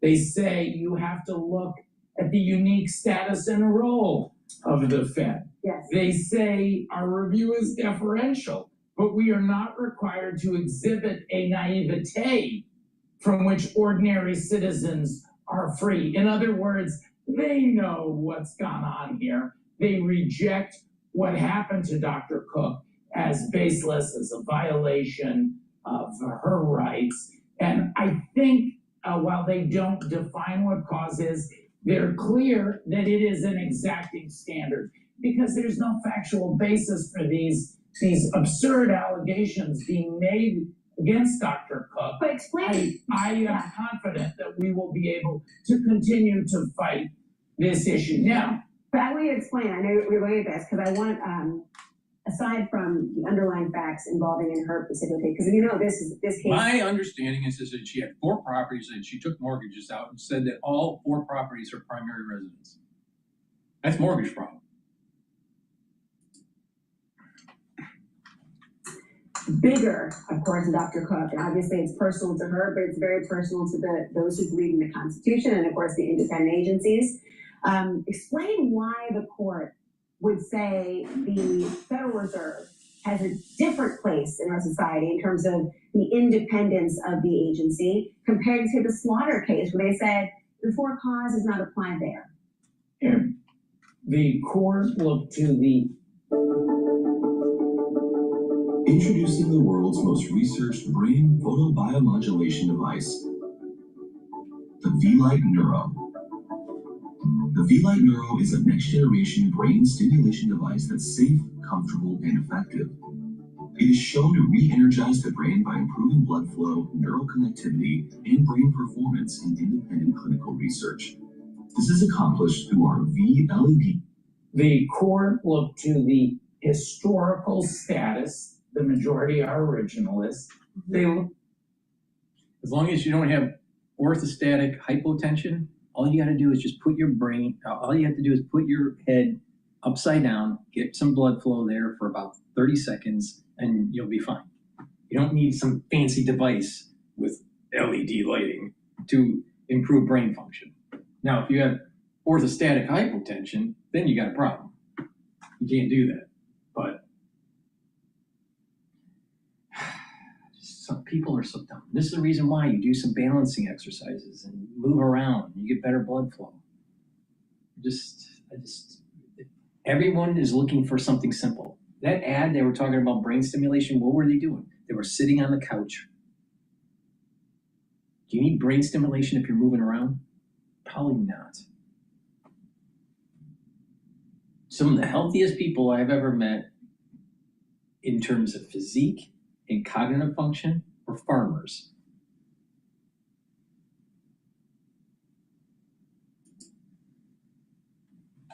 The historical status of the First Bank of the United States, the Second Bank, and the other financial institutions, and the independence that they had historically, I do not agree with the distinction that they made. I think the independent agencies, which have been recognized for almost a century since Humphrey's executor as an essential part of American governance, they should have been accorded the same treatment of for-cause removal. Congress has interpreted the role of the independent agencies, and they have said, we are going to give this Article 1 power, congressional power. We're going to authorize that for these independent agencies that operate within Article 2. I disagree with Slaughter, but protecting the independence of the Fed, the American economy, the world economy is very material. And if you look at Slaughter, they do say they are not reaching a wide variety of issues. Not all offices created by Congress necessarily come with the triggering executive power, so there may be exceptions for other offices created by Congress. There are some functions traditionally handled outside the executive. This rule may not apply there, and on and on. So don't give up hope. We have over 300 cases and matters that Democracy Defenders Fund in action. We're going to keep on fighting. Well, Acton and I, Bill Pulte believes you might have to keep fighting when it comes to your client because he believes that she will be indicted for mortgage fraud. You are adamant about the bogus nature of the underlying claims that triggered this lawsuit and ultimately ended in front of the Supreme Court. But do you see this indictment coming down the road, or is Pulte just trying to litigate the case in the court of public opinion? There is no basis for an indictment. We've seen this administration wrongfully investigate and attempt to indict people. The courts have been very tough on that. Look at Attorney General Tish James. The court threw the case out, and then you were a prosecutor, Laura. Grand juries refused to consider the case. That's so rare. Jim Comey, many others, the Broadview Six in Chicago, the Sandwich thrower. So many of these cases have been rejected by the courts. If they try this misbegotten approach to Dr. Cook, we're going to vigorously fight it. I don't think the courts will entertain it. How wrong when the government says this kind of thing about people. When you lose a case at the Supreme Court, you immediately move to target someone. That's not America. Norm Ivan, thank you. Thanks, Laura. The question is, did she do mortgage fraud? Please go to my store, the-studio-reykjavik.com, and get the digestive enzyme complex. This will help to reduce the load on your pancreas, super important, You don't want to turn into a Steve Jobs. Now, by taking the digestive enzyme complex, you'll be able to break up your carbohydrates, proteins, and lipids and allow you to absorb those nutrients with less stress on your digestive system. Digestive enzyme complex also has the proteolytic enzymes that break up glycoproteins, and digestive enzyme complex has the enzymes called bromelain to help to break up clots. Super important. So please go to my store, get the digestive enzyme complex to help with your digestion, but also cardiovascular function. Good night formula helps you to get into those 3 to 5 cycles of REM sleep and deep sleep. Why? Because it has tryptophan, melatonin, GABA, and passion flower. And when you are in those cycles of REM sleep regularly, you're detoxifying your central nervous system, you're consolidating memory, and you'll be well rested. When you do that regularly, you are reducing the chances of having dementia. Good sleep actually helps with brain function. It slows down the aging process. Myotrol helps to build muscle. If you're 40 years of age or older, you can't build muscle as well as when you were younger. Why? Because your methylation has increased as you've aged and has slowed down the expression of building muscle. Myotrol will help to allow for that gene expression to take hold and build muscle and maintain muscle. It will also help with the health of your mitochondria, so you have the energy to maintain that muscle. So to reduce atrophy and to build muscle, take Myotrol. Stack this with the Gladiator barley for added benefits of building up that muscle, and it's important. It's not just musculature and helping with bone density, but building up back muscles are really important to improve posture, improve venous return flow, and also lymphatic flow. So helping with the immune system and the cardiovascular system. Building muscle will also help with your brain because you're increasing concentrations of BDNF and myokines, which are neuroprotective. Please go to my store, get the Myotrol. Now, if you're an athlete, younger or older, you will benefit from Myotrol to build muscle for your sport. I highly recommend stacking this with the Gladiator barley. And because we're in the allergy season, please go to my store, get the structural nano silver lozenges. You can get it in orange splash and in Manuka honey. This will help to mitigate those allergens and maintain a good, healthy epithelial lining for your oral pharynx. Please go to my store and get the structural nano silver lozenges. And they neutralize because it has the structural nano silver. So please go to my store and get the great supplements that I have. Use discount 5 and you save some money.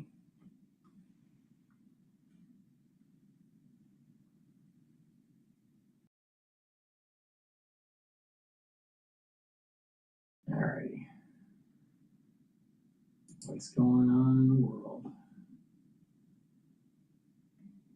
Let's listen to Fox News about the SCOTUS ruling. 2 guys couldn't find clothes that fit, so they built a multi-million-dollar brand for shorter men. Stephen and Eric were both under 5'8". So now the U.S. Supreme Court has ruled in favor of Idaho and West Virginia laws, these are state laws now, that ban transgender athletes from participating on female sports teams.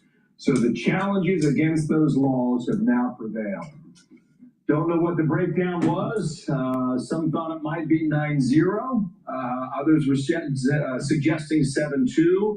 We'll await that and bring in our legal panel, Jonathan Turley, Brett Tolman, former federal prosecutor, and Carrie Severino, former law clerk for Justice Thomas and president of JCN. Okay, Professor Turley, the Supreme Court rules in favor of those laws. Break it down. This is what we anticipated after the oral argument. The justices appeared to view this as a matter left to the states. This is welcome news for many in the country. This is an issue that polls almost at 70% in favor of keeping sports to biological genders. So this is likely to really spur on other states to follow suit in terms of their own laws. It also reflects the fact that the court previously, in fact last year, said that transgender status is not a protected class in the sense of race or religion. So that is a consistent position. Particularly justices like Justice Barrett have been extremely outspoken on that point, saying that this is not going to happen, to treat transgender status as that same type of protected class. And during the argument, the litigators actually sort of tried to avoid that because they knew where the majority of the court was. And Shannon Bream, you've got a little bit of more information for us as this has just come down from the court. Interesting opinion in that there are all kinds of splits, concurrences and dissents, but nearly every justice is signed on to concurring at least in part. We'll have to read the different concurrences and dissents here, but all of them support this decision at least in part. From the majority opinion, it says sports are highly competitive and generally zero-sum. At almost every turn, someone wins and someone loses. Every athlete who makes a team. It's not just, no, there's a lot to unpack with this ruling. First, it's a religious issue, all right? You have many people that believe from a religious standpoint that this transgender fluidity issue is antithetical to Bible teachings or Torah teachings. It's antithetical to religious belief. So that's one issue. Secondly, there is a takeover by the ultra-libs to try to control the idea of gender. And this is another mechanism where they try to devolve society. You control the words of a society, and you're trying to control the determination of individuals. So everything is just relative. It's called relativism in philosophy. Then you really don't have a North Star for the society. Now, for thousands of years, the North Star for most societies has been religion. Either Christian religion, Judaism, Islam, Buddhism, whatever, Hinduism, but there was a North Star. And it was through the lens of theology. But with a modern context, with relativism, anything goes. And it started by saying, well, no one religion is more powerful than another, or I shouldn't say more powerful, more valid. That's where it starts. And then it's a slippery slope from there. Then even no religion, atheism. Well, take it even further. Transgenderism. All these isms start to pop up with a relativist philosophy. Now, when a ultra-liberal society starts to control language and defines words in a different way, what it means to be a male, what it means to be a female, and pushes an agenda through the Pride movement, and it's in your face now, and it's exposing it to children, and they become confused, and then it's just a snowball effect. This is dangerous for the society. So there's this religious component, there's also a philosophical component between the Enlightenment and relativism. But there's also another component, and that is the Ivy League. Getting your kid, I'll call it the Ivy League, or the Ivy League Plus, getting your kid into these good schools. And to get in, you have to have the grades, You have to have the extracurriculars, and in many cases, you have to have talent in music and or in sports. So the soccer moms out there that want Johnny and Jane to go to Harvard, they don't want some transgender issue going on in their high school or private school that may prevent their kid from getting into the Ivy League. So that's another dynamic with this. And as time goes on, because of collegiate sports getting some money, that the athletes getting money to perform, right, through ads, they get commercial revenue, and I forgot the name of it, LIB or whatever it's called, LIN, whatever it is. But the thing is there's money now involved. So it's not just gender, it's not just a philosophy issue, it's not just a religious issue. Now it's John and Judy can't get in to the Ivy League because of some trans sexual issue in the sports at their school, either private or public.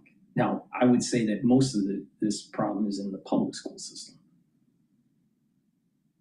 So there's this tension that's going on with soccer moms. And they will feel that it was unfair for some trans student to do better in a certain sport. For example, a male trans playing in a female sport where, because of testosterone levels, because of musculature, that trans student does better than any of the females. And it prevents those females to doing well. And it prevents them from maybe going to a good school because they didn't perform as well on track or for lacrosse or whatever it is, for swimming. Doesn't matter. So there's this tension between the ones that are pushing this agenda through relativism and the ones that are anchoring themselves to some sort of North Star. Enlightenment, religion, or even just the idea of fairness, and pushing back on trying to redefine words. When you have a society that can't define what a male and female is accurately, then it's sick. That is a symptom of a disease in the society. So this ruling also involves soccer moms and that competition to get into the Ivy League. And the competition is much more fierce now than ever. It is way harder to get into the Ivy League now than 20, 30 years ago.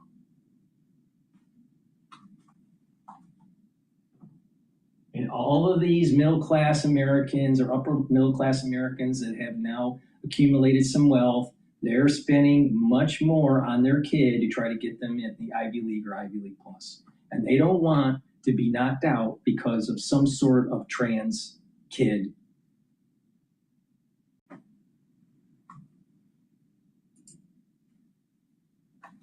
Takes a roster spot from another athlete, and every player who earns playing time reduces the playing time of a teammate. Every player who makes the starting lineup sidelines another who remains on the bench. They go on to say this, like every student who earns an athletic scholarship takes that opportunity away from another student, and so on. Women and girls who play sports care deeply about all of these things. They obsess about them. They spend extraordinary They need the time. scholarship to pay for the higher cost.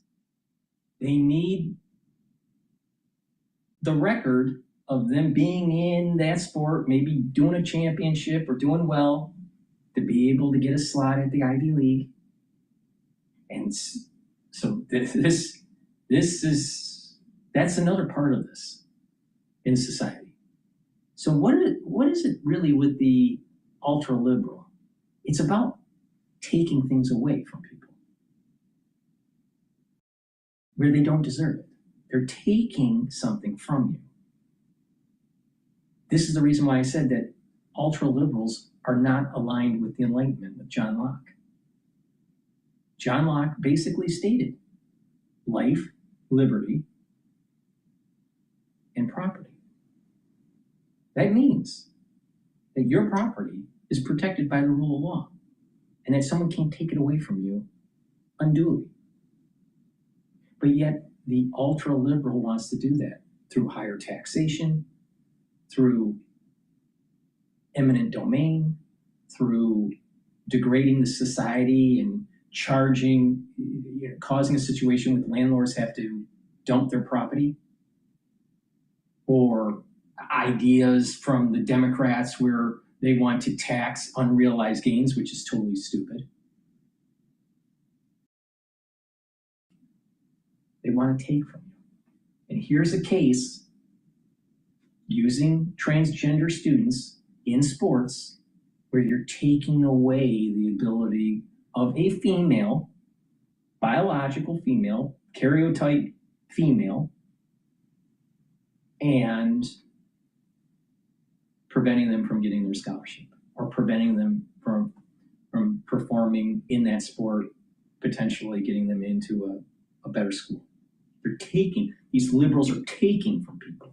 That everything about the liberal, the ultra liberal, is about aligning to the relativism, aligning to socialism, aligning to communism, and it's about taking, not building, not adding, subtracting, taking. That's the deep philosophical issue here. Effort in the heat and in the cold, to work out early in the morning and late at night to get a little faster, a little stronger, jump a little higher, shoot a little better, and it goes on from there. But essentially says they have to savor these athletic accomplishments and cherish them. And what these states have done here, they say they should be allowed to have these life-changing opportunities on an equal playing field without fear of physical injury from biological males or being forced to compete against biological males.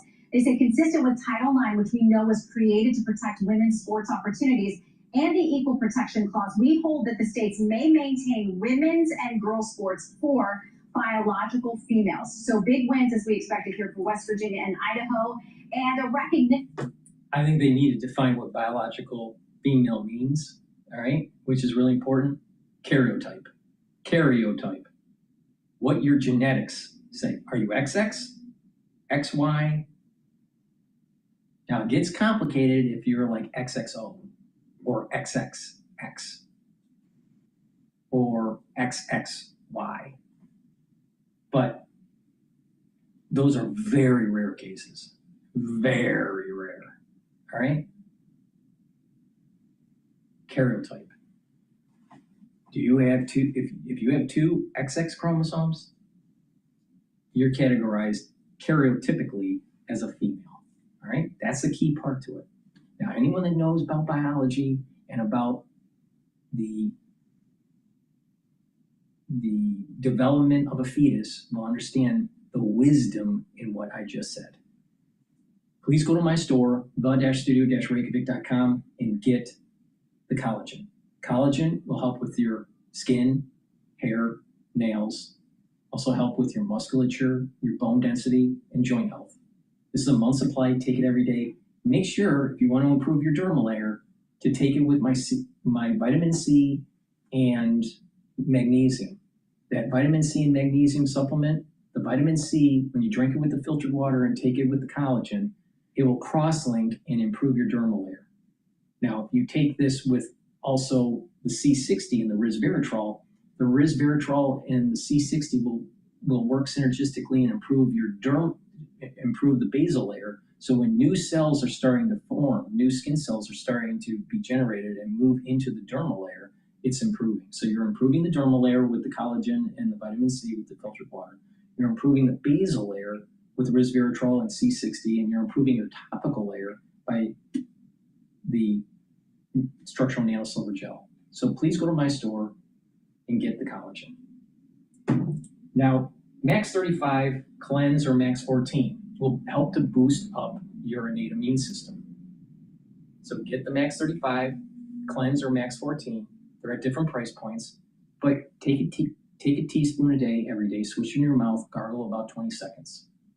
This will neutralize, improve the health of your oral cavity and your oral pharynx, maintain a mucosal barrier, and also help with the health of your epithelial cells.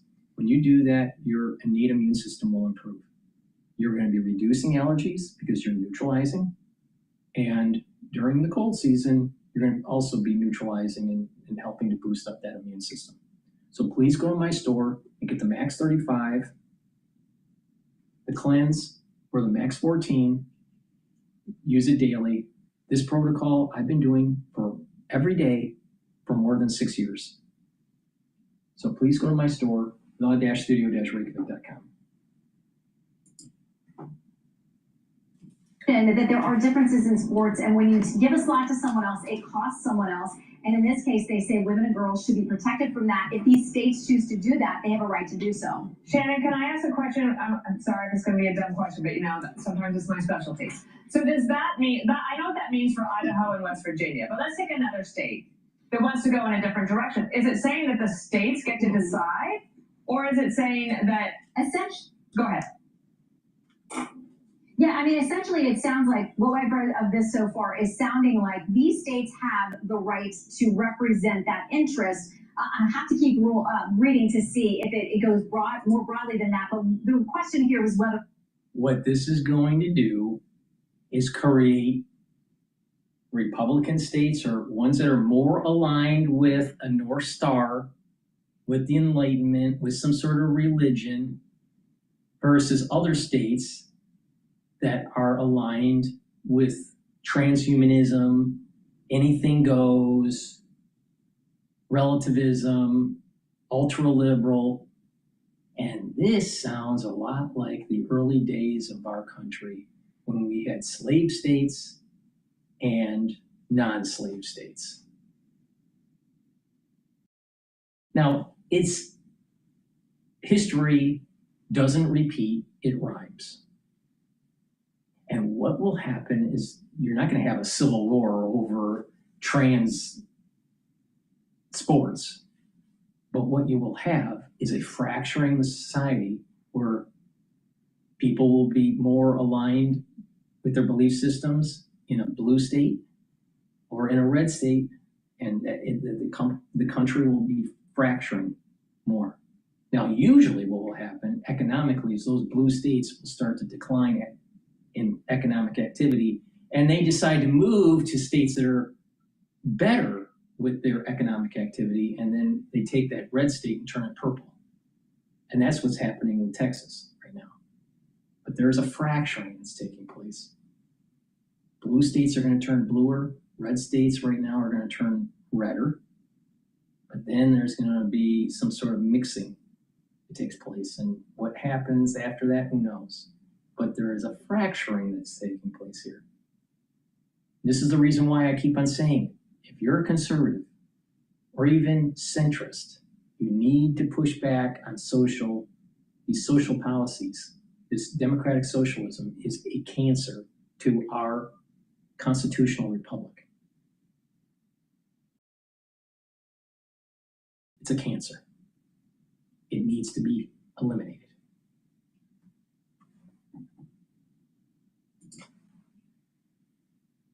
Virginia and Idaho could do this, not whether you could stop other states from deciding differently. So we'll continue to parse this, but it seems for many states, and there are at least 24 or so, who've done something similar to West Virginia and Idaho, that they have good legal standing to maintain those laws where they've passed them similar to these. So, Shannon, in a moment here, we're going to bring up a young lady by the name of Peyton McNabb. She's from North Carolina. She was a high school athlete. You might remember her story from about a year and a half ago. She was severely injured in the head by a biological male on the women's volleyball court. There's video of it too, and there she was at the State of the Union address. Idaho adopted this law 6 years ago. West Virginia followed a year later. Carrie Severino, your reaction on this ruling now? This is the #1 Senate race in the country, and I need your help because the Republican Party has already spent $10 million, and our FEC deadline is just a few days away when we publicly report our fundraising. This is Senator John Ossoff in Georgia, and now is when I need your help. If you're upset about what's happening to our country, please chip in what you can.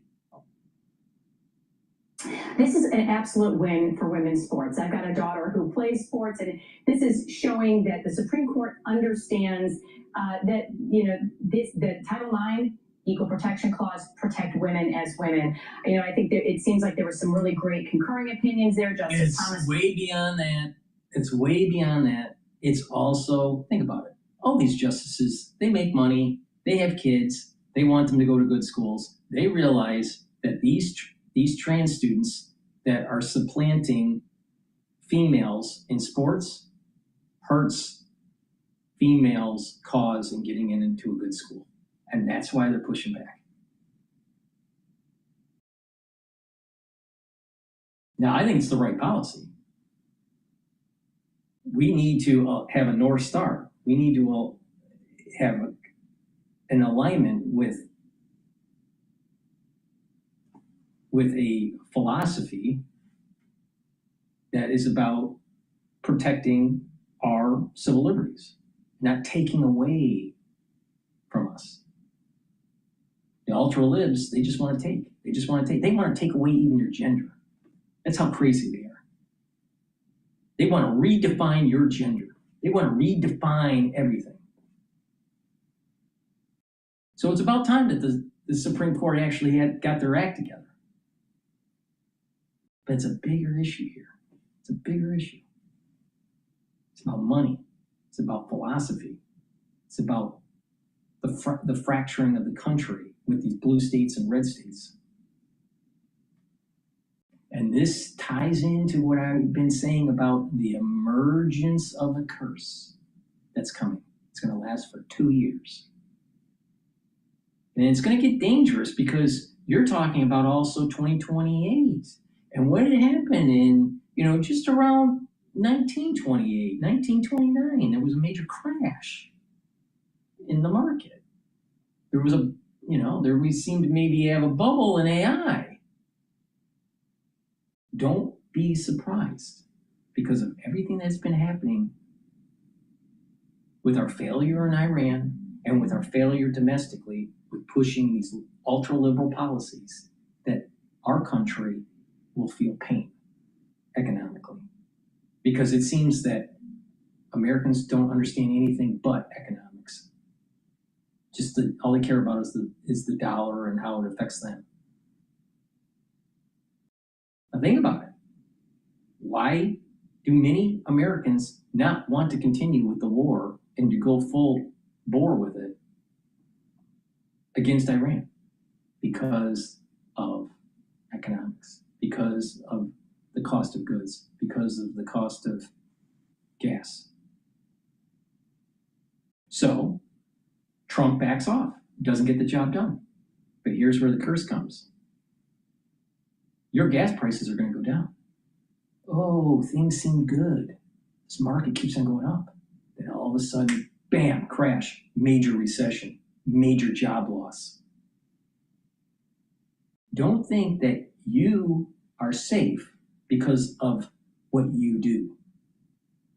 You are safe or have security or have stability because God allowed it to happen. Once God decides not to allow it, you're up Schitt's Creek. And that's what's happening right now. It's starting.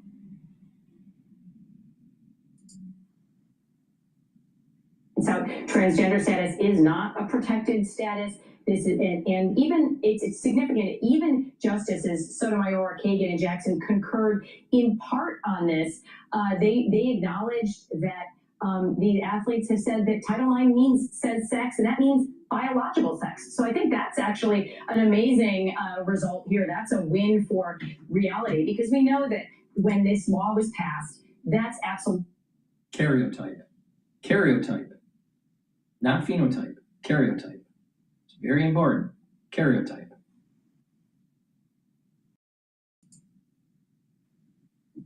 What Congress understood sex to mean. We can't take the words of the statute and then try to redefine them to mean something else. If Congress wants to pass a different law, okay, but the court can't redefine that. And Brett Tolman on Title IX, like if they had not ruled in this way, I mean, then what's the point of Title IX? Yeah, Dana, your question was actually a great question. And the reason is because people are asking, did the Supreme Court finally look at biology? Did it look at the science? And is it applying what I was really anticipating? And that was there going to be mention of equal protection? I think, we have to dive into the case, but this is a message. It's a strong message that Title IX is important. It protects women in sports. I have daughters, I have granddaughters that are starting to play sports. We want to see that they are able to compete fairly. The Supreme Court sent a strong message today, and I think all the states who might have other ideas of trying to go against a ruling like this, we'll see if the court, successfully is going to hold at bay additional efforts to encroach into women's sports by biological men. But I'm hopeful that the message is strong enough and the ruling is tight enough that we avoid it. All right, all three of you stand by. I want to introduce now Peyton McNabb, Independent Women's Forum Ambassador, former three-sport high school athlete from North Carolina, severely injured by a biological male on the women's volleyball court. Good morning to you, and congratulations. You won. Good morning. Thank you so much. How do you feel now? I'm just feeling so blessed. Of course, this is something that means a lot to me. It affected me personally, and there's a lot of eyes on this across the country. There's families, there's parents, and there's coaches and daughters who are watching this decision being made. And I'm just so thankful that they get to understand that they are protected and it's okay for their state to protect them, because that's all it was. All that they were having to determine is if it was okay if states could protect their girls or if it was allowed. So I'm thankful that states are able to protect their girls. Of course, they shouldn't have been put in that. I'm glad that the Supreme Court did this. All right, and they created this firewall to prevent males from playing into female sports, but they need to put in a little bit of detail. This term biological has two interpretations. This is the reason why you have to be karyotype, not phenotype. Phenotype is the physical. Karyotype is actually what your genome is. Do you have XX or XY? Now, there are rare cases where there's XXO, XO, XXY, right? So for female sports, where a male can't play in them, and they use the term biological male, all right? It's important to understand there are rare cases where you have XY, you have a problem with your receptors when testosterone is being produced in the early fetus development phase.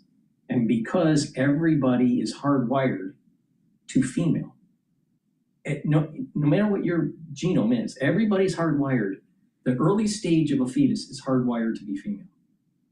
Now, if your receptor for testosterone is not working properly, and you're XY for karyotype, you will develop as a female. So biological, it's important to state for these individuals that may actually look phenotypically as a female, but are karyotypic as a male, they should be not allowed to play in female sports. So it's important to make it very clear that it is the karyotype. If you have a Y chromosome, even if you have developmental issues as a fetus and you have a phenotypic representation that is female,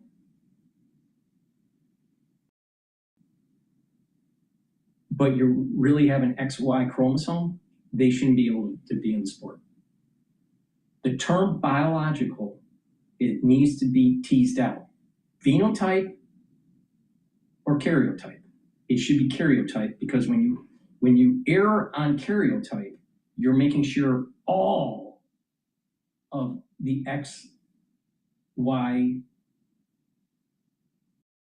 karyotypes aren't allowed to play.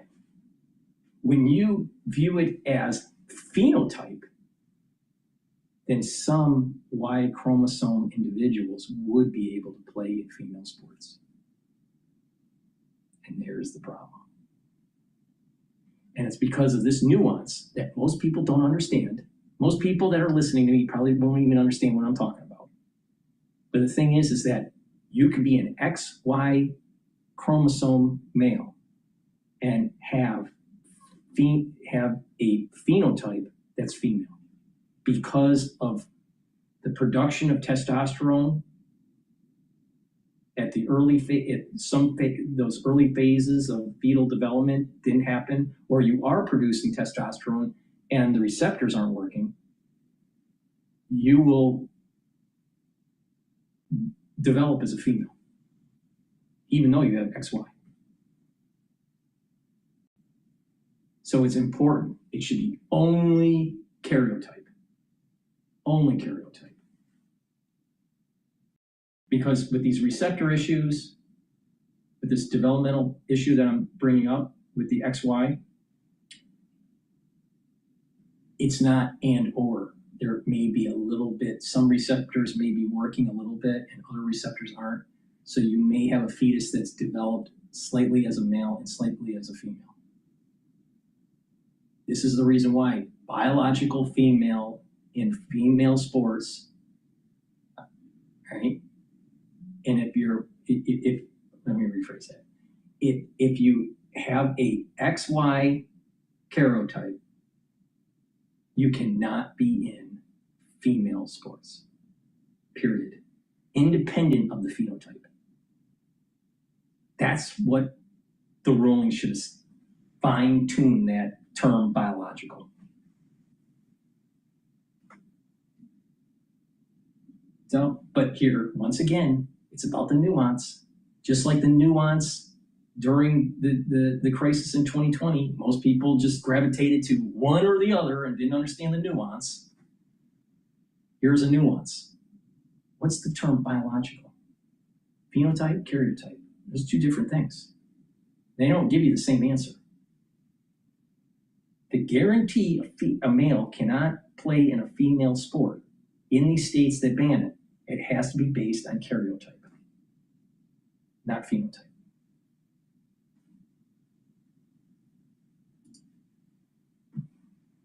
To begin with, but again, this really does help the Supreme Court, because to me, if they wouldn't have ruled this way, they would have lost all credibility. So I'm very thankful it went this way, and I'm excited to see it keep pushing in the right direction. Peyton, I just want to mention, one, that it's great to see you again. And I remember years ago when you came on with your dad. And, a lot of parents have fought very hard for their girls. And I'm curious about your feelings in terms of their love and support for you and their willingness to stick up for you when this was happening. Yeah, this is really a full circle moment, because you guys were the first interview that I ever had. So this is really a full circle, but my dad has been with me through all of this. My whole family has, my community, my sister. This has been an insane thing that happened to us, and it's happened all around. This is surface stuff. Yeah, great. Another issue that enforces the wisdom of what I've been saying about it's about the karyotype, not the phenotype. Phenotype is what is presented. Now, there's biological phenotype during the development of the fetus and growing outside of the uterus, but you have a development process, natural. All right. Now, you also have, because of surgeries and plastic surgeries and gender changes, it doesn't change your genome. It changes your physique. It changes your phenotype, what you look, right? So there is artificial phenotype and there's biological phenotype. This is the reason why you want the term biological male can't be in female sports based on the karyotype. And there's so many people that pontificate about this subject matter and they have no idea what they're talking about. No idea of the nuance of this. So if a female looks female, if you do a physical exam and they look female, should they be in the female sport? The answer is no, because you do a karyotype, and if they have a Y chromosome, out.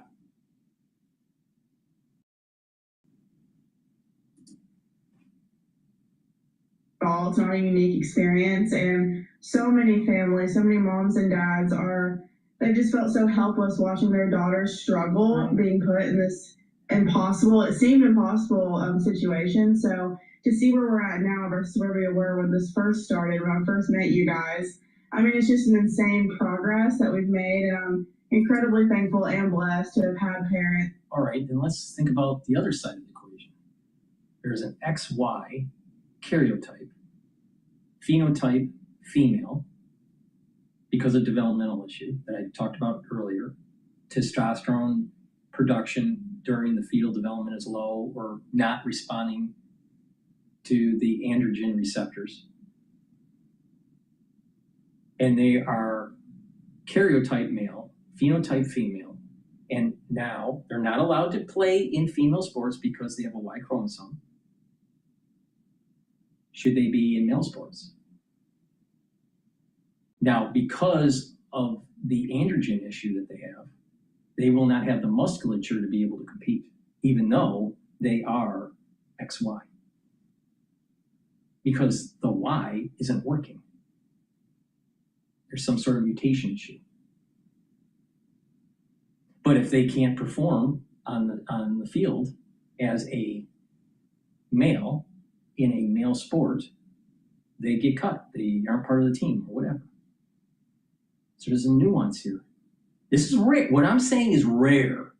Most of the problem was a bunch of people were going through some sort of transition, gender fluidity, maybe full transition, but still had the musculature of a male. That's most of the cases in this. But there's this small nuance that people need to pay attention to. What's biological? What does that mean? Karyotype, phenotype. Doesn't give you the same answer.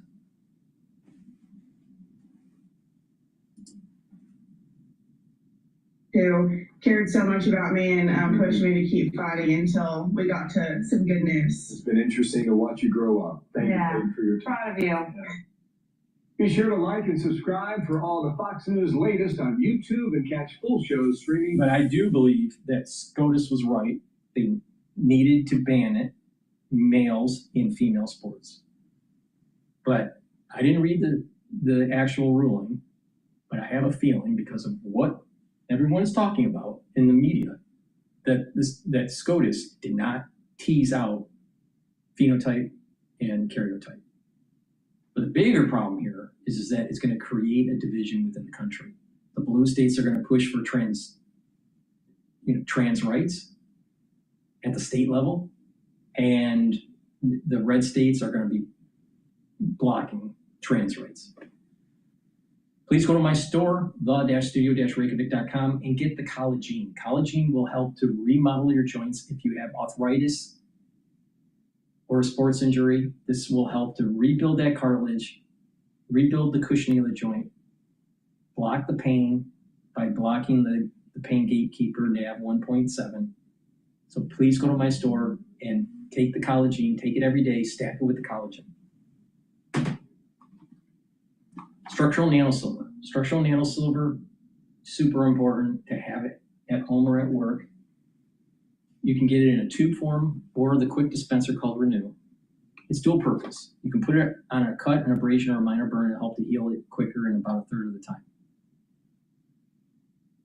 During the allergy season or the cold season, lightly coat your nostrils You can also put it on your hands. It'll stay active for 5.5 hours. And you can use it as a daily skincare to help with improving the top of your skin. It's a topical. Please go to my store and get the structural nano silver gel. The markets, let me just do a recap of the markets. The S&P 500 is trading at 7,483. I do have a year-end target of 7,800. And if you paid attention to me early in this broadcast, you would have made money if you put in a new position into the S&P 500. That new position would have made money. And oil is trading at 69.84. I think that there is going to be this retest of that support level of 68.70. If it breaks, then oil will continue to fall, and probably natural gas will rise a little bit. Natural gas is in the 3.3 range. It's a little too expensive, so most likely it's going to go down. I've put some shorts in to capture that price move. If the MOU starts to unravel again throughout the week, which I suspect will happen, most likely oil will go back up to about $72. Thank you for listening. That's the end of my broadcast. Please help support the work that I do by donating. You can donate on my website, the-studio-reykjavik.com. You can be a paid member to my Patreon channel or Substack. All these videos are for free, so please help support the work that I do. Thank you for listening, and have a nice day.